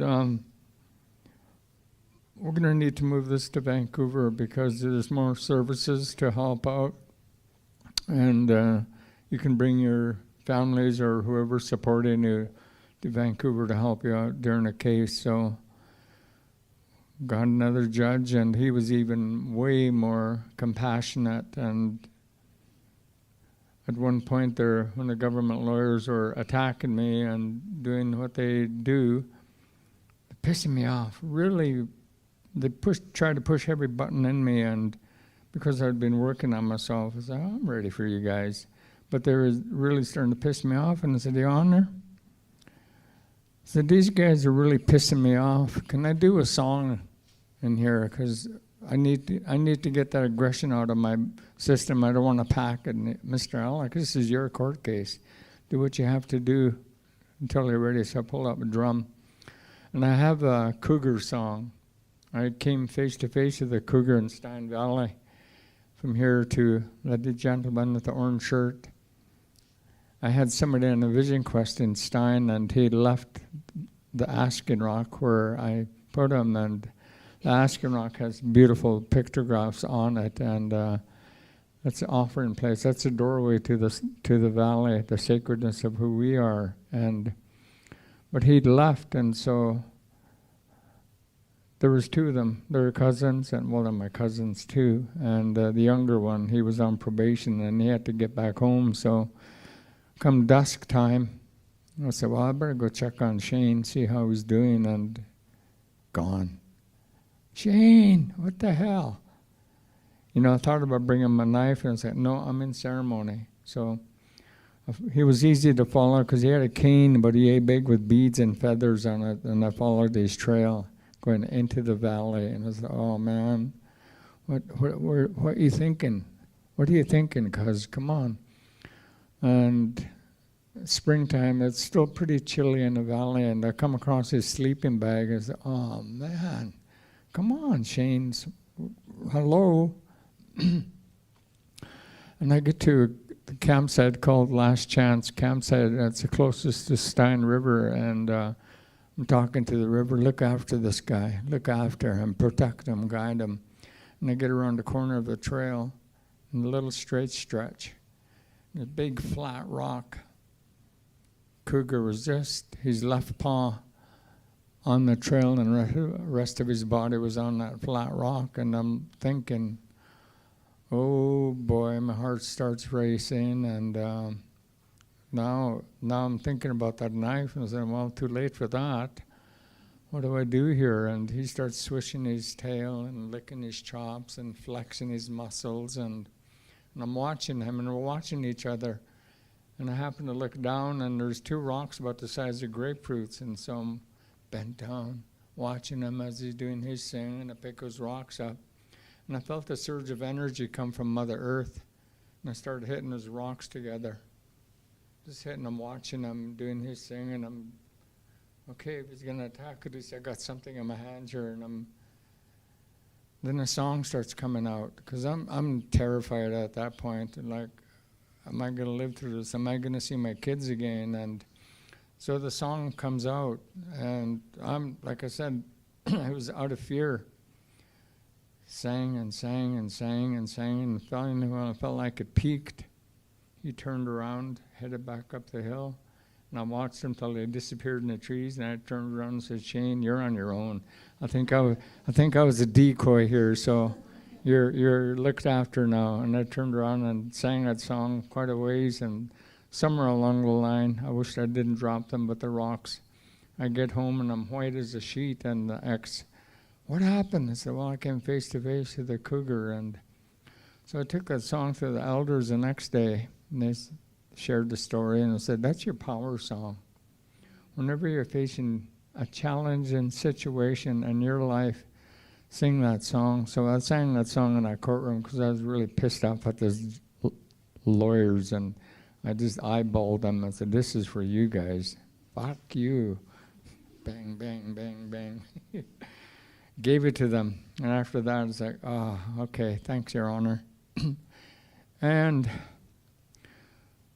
those government lawyers had the gall on the weekend to come to Lytton, my home, 5 miles on the dirt road, Stein subdivision, dressed up in their suits. And I'm watching cartoons with my daughters, and we're having brekkie, and bang, bang, bang.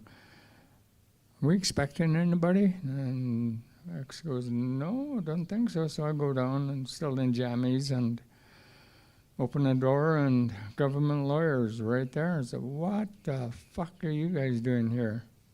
Sorry about the language, but they said, well, we want to settle this out of court. We've settled with 4 of your other plaintiffs, and we want to come here and offer a settlement amount to you, and pulled out a check.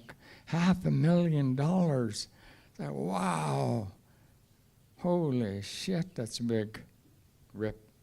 Fuck off. Get out of here. My lawyer's going to hear about this, and so I called up Peter and I said, guess who just left my house? Government lawyers. They tried buying me out, and he calls a judge. So come next court day, show up, and the judge, you government lawyers, you just overstepped boundaries that you never should have stepped over. You just helped Mr. Alec's court case go that much further ahead by your stupidity. If you ever do that again, consider this case closed. I say, yes, thank you, Judge, thank you. So he was, like I said, really compassionate. So for 7 years with Peter Grant and his law firm, May 31st, 2003, Mr. Alec, yes, Your Honor, you won. You won. All the atrocities you had to go through to get to this point, all the abuses that you had to go through with these lawyers, all the abuses you went through in that residential school should never have happened to you or to any of the other plaintiffs or to your nation, period. This should never have even been here. But because you stood up, and this is a court precedent setting court case, thank you for your bravery, your courage, your strength that you had to stand up against a system that tried to squish you people, and you didn't get squished. You stood up and called the government of Canada to have them be accountable for abuses that you people went through all across this land. And you had the courage to come face to face with a monster that tried killing you off, all you people. Thank you for your courage. Thank you for your strength. Thank you for doing what you just did for these 7 years that I've been with you. You've come a long way, and thank you. Is there anything else you would like from this court system? Your Honor, I would love an apology letter from the guy that runs this country. If you can do that, then we're good. Apology letter from Government of Canada. Done. It's written in law. It's like, yes. So, separation happened. My kids moved to the Sunshine Coast, and I decided to go to trauma program on Vancouver Island to deal with at South and Leyland Treatment Center, and I wanted to deal more with my anger issues and all of that. So I went there, and they had, Stein River's really cold, it's glacier fed. That treatment center had a spring. Oh my God. It's like stepping in a freezer 10 times. But when they had me go in, they gave me tobacco and they said, "Here, go in. You're gonna dunk 7 times, but scream underwater we know you need to do that. This is part of our teachings with you to help you with your journey. When you're underwater, scream, just let it go. Let it go. You don't need to carry this burden anymore. So they knew what I'd carried all those years, and so I got underwater, and oh man, pins and needles, but I was determined to do the good work. And so I did. 7 times I was under, screaming my lungs out, and just really taking in the essence of what healing is really all about, what you have to do to keep centered, to keep focused on the good things in life. And so 3 weeks in that program really made a big difference on my journey, and made me appreciate the pipe I carry and the drums that I carry and the medicines that I carry. And so I really thank the Creator for keeping me alive, to keep me moving forward on this journey. I actually died a few years ago in Seashell Hospital, septic poisoning through my whole body. And I just made it to ER. And the intake doctor was just going to ask me questions, and I looked at her and I said, "Excuse me, there's an elephant sitting on my chest." I said, because she goes, "What?" I said, "There's an elephant sitting on my chest." And then I don't remember her picking me up and taking me to bed, because I heard my mom calling from the other side. She used to wake me up, "Terry, hey, Mom, what are you doing here?" And I could actually see her. It was like looking at you right now.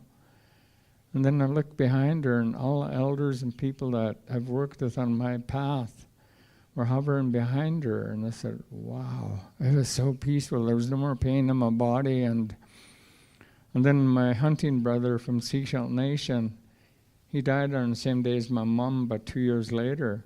And he looks at me and goes, "Coyote, you're going to be all right."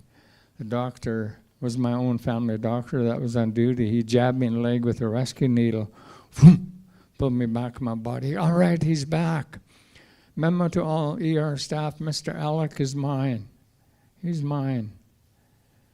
A whole week in that hospital on the strongest antibiotics, and it's like, okay, I'm here for a reason.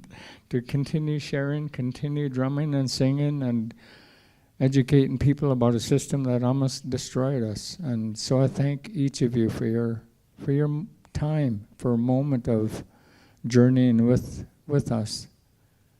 Any questions? Or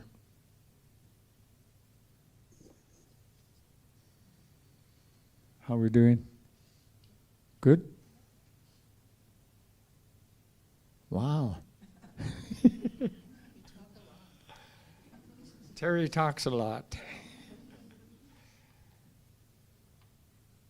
Pass this around. This is a talking piece, Jan. This is a talking piece, so pass it around, yeah. Just whatever people want to say.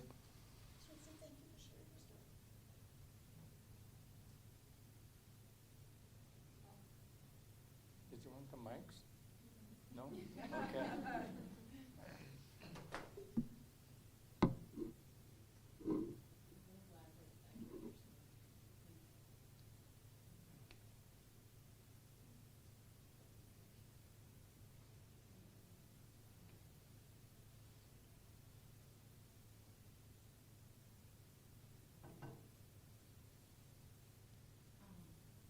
Your power and strength is very admirable. It's an honor to get you. Thank you. Thank you so much for sharing. I will take your story and apply it to my own education. I feel like I've learned a lot today, and thank you so much. Thank you. Thank you so much for sharing. And I'm wondering at the end if you would be willing to sing a bit of your cougar song for us. Ooh, you're brave. Good. Gratitude to you both. Thank you for sharing your story. Thank you, and beautiful for that.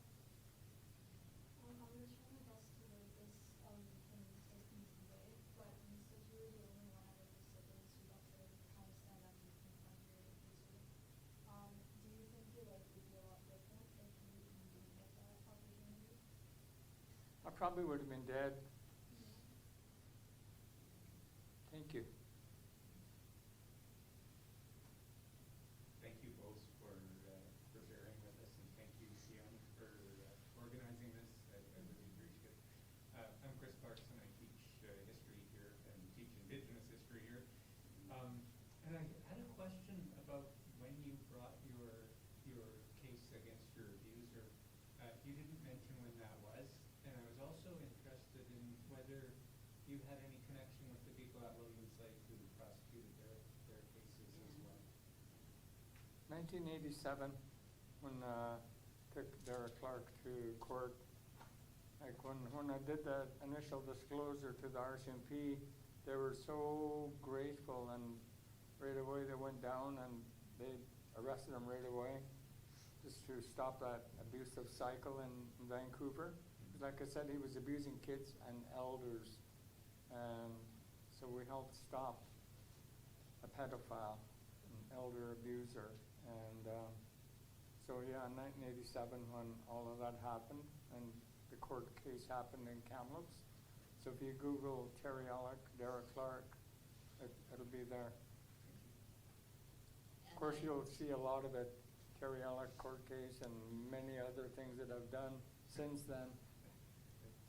And I'll just add to that, that as we were preparing for the court case, that two people in Williams Lake who were preparing for their court case, they would meet me in 100 Mile House, and we would support each other. And they're dealing with the Catholic Church, which is a whole huge institution, and the Anglican Church wasn't that heavy. So yeah, Charlene Ballou is for me. And I had the experience of the bishop, the Anglican bishop in Kamloops, coming to the community before the court case happened. And I thought he was coming to offer help, that the Anglican Church would help. I was so naive. And instead he told me to stop everything, just cut it out, stop it. And I was like, I'm just one person, I can't do this. And we've already got the charges with the RCMP, it just didn't make sense. He was enraged. And so I learned a lot about the church at that moment. It was not wanting to help, it was wanting to protect itself. Yeah, so Williams Lake is great. And to add to that, there's an incredible documentary coming out now about Williams Lake sugarcane. It will be released when, do you know, I'm not sure, but I want to bring it here for us to view as well. With the filmmakers who travel with the It was made by National Geographic, it's a little National Geographic, and it's incredibly well done. And it documents the institutionalized sexual abuse, which after the TRC, and maybe even during the TRC, I think nationally we began to notice that the Catholic Church's behavior with our people was far worse than the Anglican and the United. It was so awful, yeah. I saw that there was a case in France involving 300,000 children. So it's around the world. Yeah. Thank you.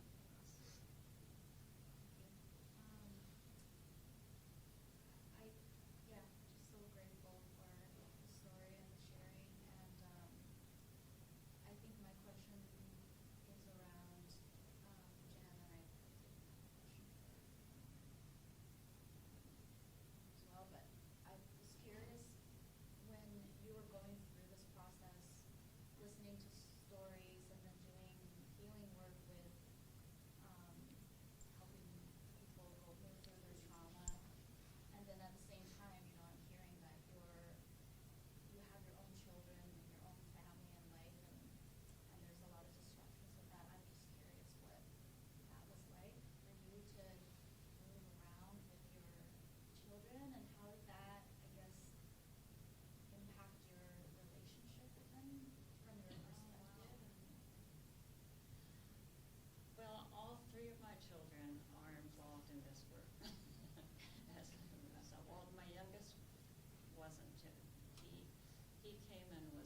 friend suicided within a month of him being there. And he just said, nah, I'm out of here. And he went back to North Vancouver and went to school and just said, I'm not doing this, I'm not Indigenous. Well, he's now in Saskatchewan and he's up to his ears in all sorts of things Indigenous. Yeah, so my oldest son has been teaching social work at UBCO and is involved throughout with Indigenous. And both Diame and Jeff have married into the community, and so we're actually living what we're working with. So we have 60 scoop. We have residential school, and it's like, I think that's where the teachings are so helpful for me to stay on my path, is because you have to walk your talk. And I've learned, because I'm a member of this Canadian Psychological Association, when this first started to break open, I was not allowed to hug anybody. Well, within a week in Lytton, we're all hugging. And then you have a very strict way of being.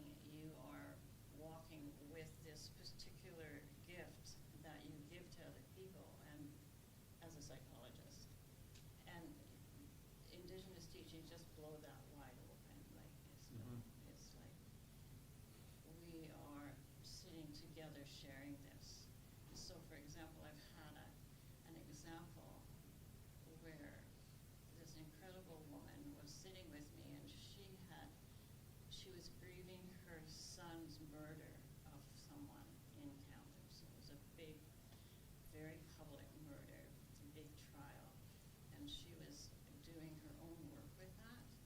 Meanwhile, I had just come from home and my grandson moved in with me when he was 15, and he was working with a very violent, very shamed father, and I think he had just ripped up his room and probably put a few holes in the walls, and I was just coming from that in that morning, and so this woman was sharing, and I just was like, I just got to talk, and so I began to talk, and she became the helper, and I became the, in terms of white way of doing it, I became the client, but it wasn't. It was two women who both knows the pain of our people, who were sitting and sharing how you get through it. And that's where I just see there's such a difference in how Indigenous people work. And so I didn't always share, I could not share the stories with my family. But I know that there were times when I was so up to my ears in the pain of it, I would stay at the office, and then the phone would ring, and it was usually my son, and he'd go, get home, Mom, get home. And so I'm grateful for having that, but also my children were on their own journey, in which Diame can speak to herself, but we were embraced. We were embraced. And so I would walk into a room and the elders would come and say, so who are your parents? Who are your mom? Who are your dad? You know, that's how we do things, right? And so I knew I was recognized. And then, you know, I can remember speaking and being very angry about something that happened, and I felt quite righteous in speaking angrily in this group. And then afterwards, I was taken aside by Terry's aunt, and she's walking along quietly, and then she said, you know, Jen, we don't get angry. We don't get angry at people. You need to learn other ways of dealing with it. And that happened again during the TRC, and we were meeting with one of the preliminary TRC's gatherings in the powwow grounds in Kamloops, and I was sitting with a group who ran the United Church,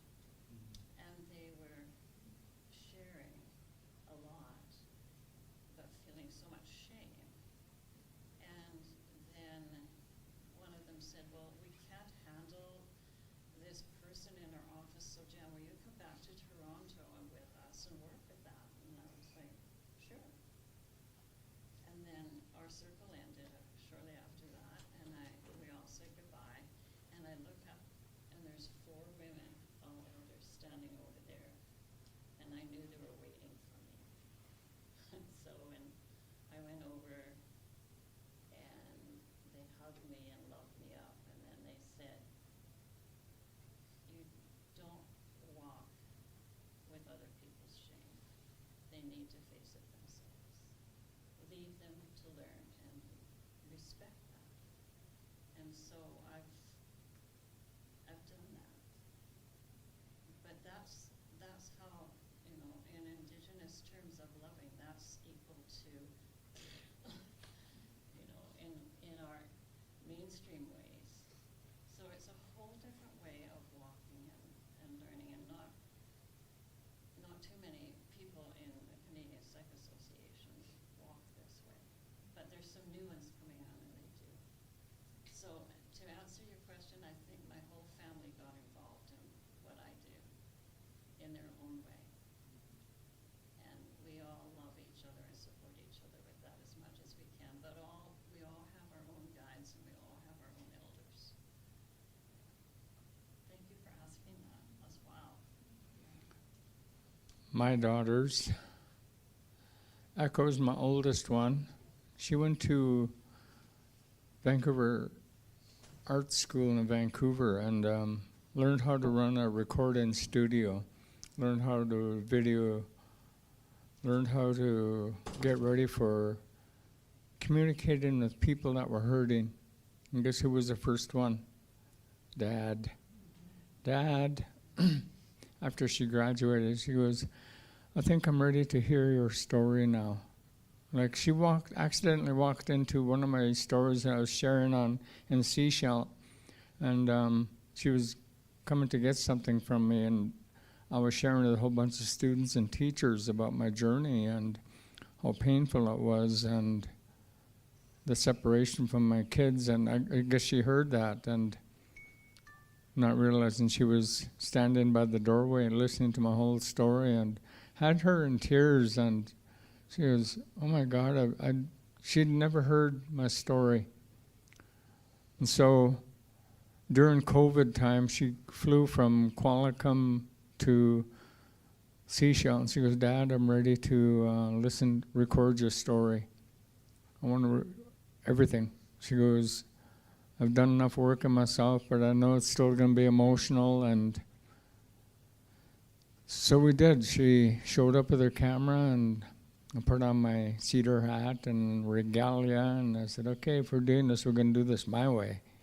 Smudge and drum, and she captured that. She captured a lot of the songs in studio, and the sound's awesome in studio. Oh my God, surround sound, whoa. Wished I had surround sound when I was drumming.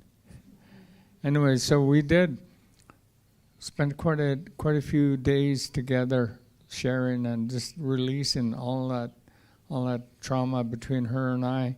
She carried that anger towards me for a long time until she realized it wasn't just, it was something that needed to happen, needed to work on. And so she worked on herself during that time in therapy and got focused and centered. And so when we were documenting my journey, she goes, there's going to be something happening with us. She goes, I'm not sure what, but I wanted to capture it while you're still around and alive, and because she knew that I'd passed away, I think that same year.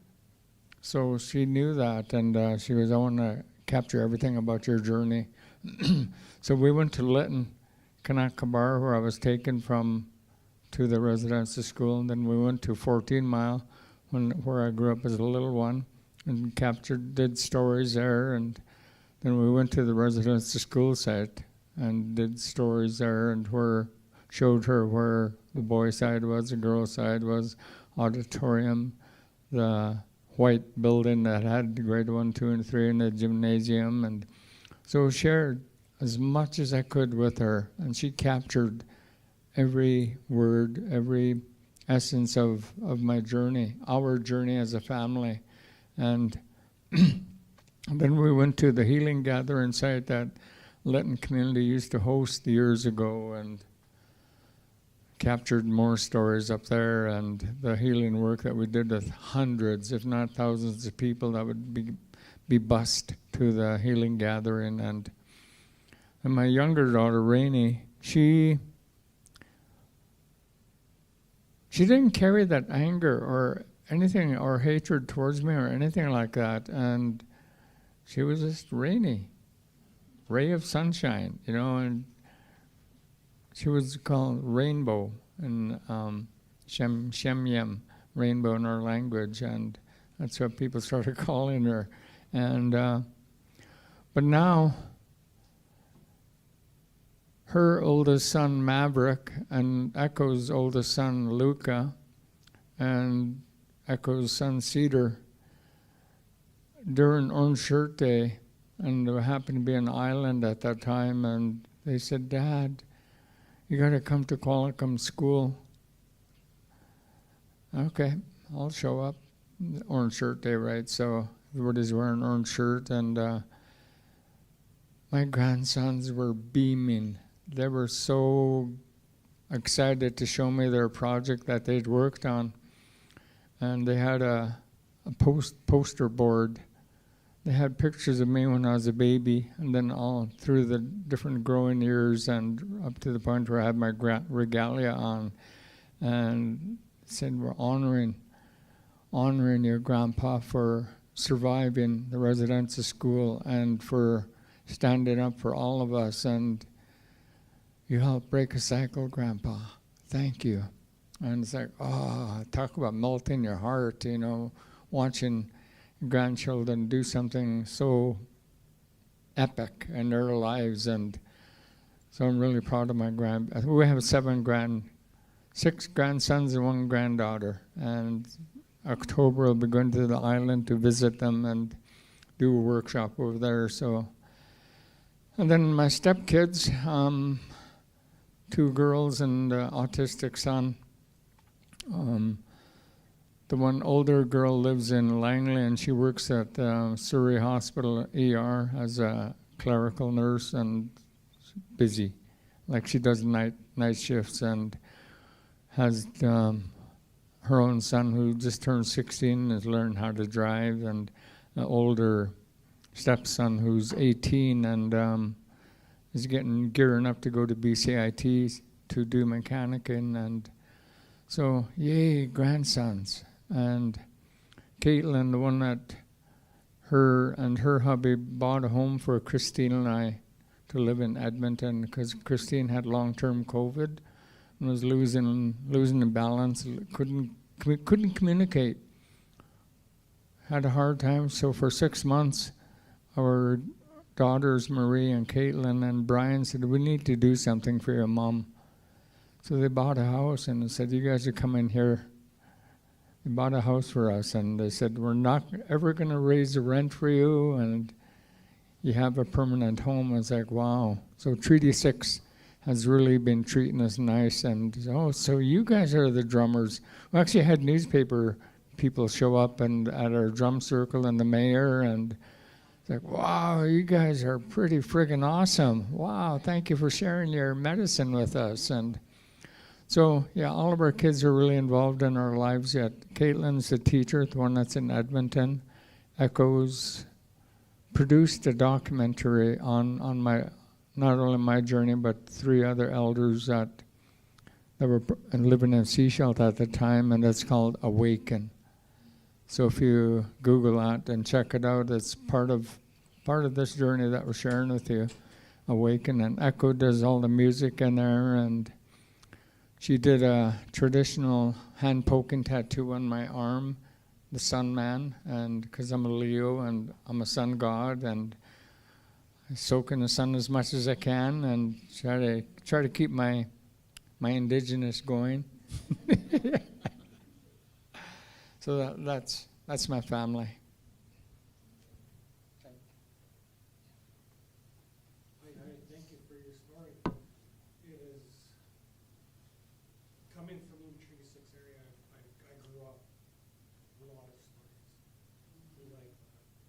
for once, I'm actually quiet. Learning. Thank you. Quite nice. I just want to say thank you for sharing your story, and I think it's really powerful how far you've come. And I want to say congratulations on so many years of your sobriety. Thank you. Thank you for sharing us your story. Thank you. I just want to thank you for your time, for coming out and telling us this story. I think it's really important for us to hear from our elders and learn about what's happening so we can make changes in the future. Thank you. Thank you so much for your courage, also, both of you, in the ways that you support a lot of learning now and a lot of learning along the way. Thank you. Thank you both. It was a privilege to hear your story.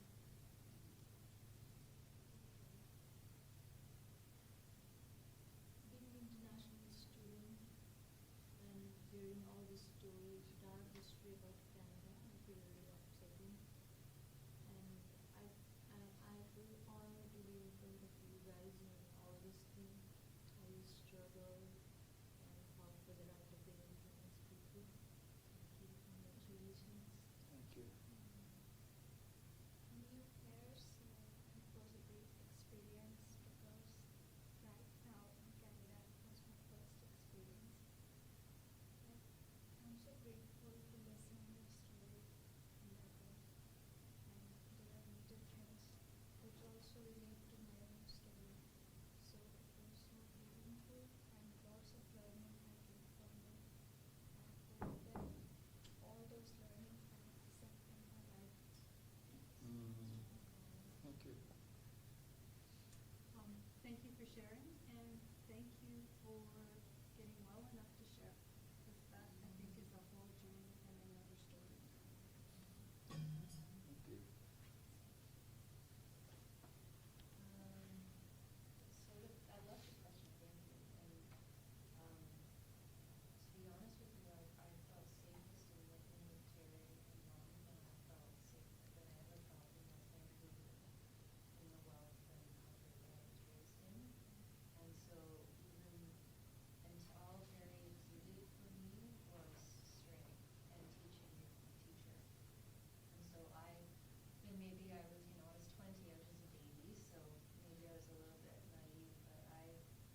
fish? Letting load. What an honor to be here, to be in these sacred lands and in your sacred space. And I think we're going to do a smudge somewhere on the campus here. And if you want to be a part of the smudge circle, you're more than welcome to be, because I brought some Alberta sage. You can roll it up and it burns for a long time. Oh, love it. I still love Stein sage, but Alberta sage, you rock. Is that mountain sage or? The buffalo one? Yeah. Yeah, you can roll it up and it stays in a ball. Oh, love it. Oh, as soon as I was gifted that years ago, I want this one. Anywho, look after yourselves if you're not going to be part of the smudge circle, and go to the water, wash yourselves, and wash it away. Because we didn't get into the really blood, guts, and gore of the journey, yet it was enough to push some buttons, and we like to make sure that everybody's looked after and cared for, and actually leave the space in a good way, in a healthy way. And that lady that wanted that cougar song, where'd she go?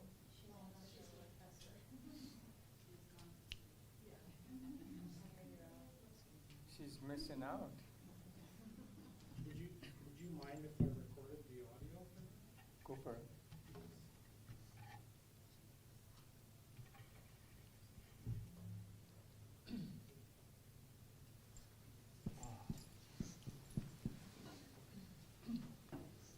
I don't know how good it will be, because it's a high-pitched song. We'll do the best.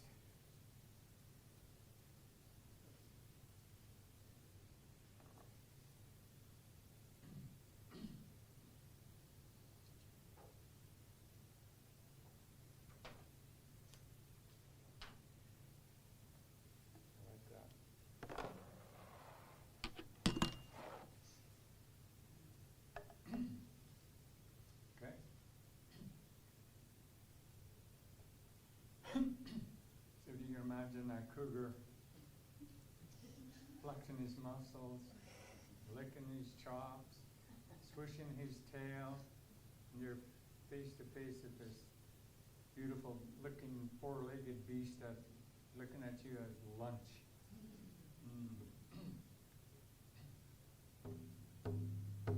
Hey!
Yeah.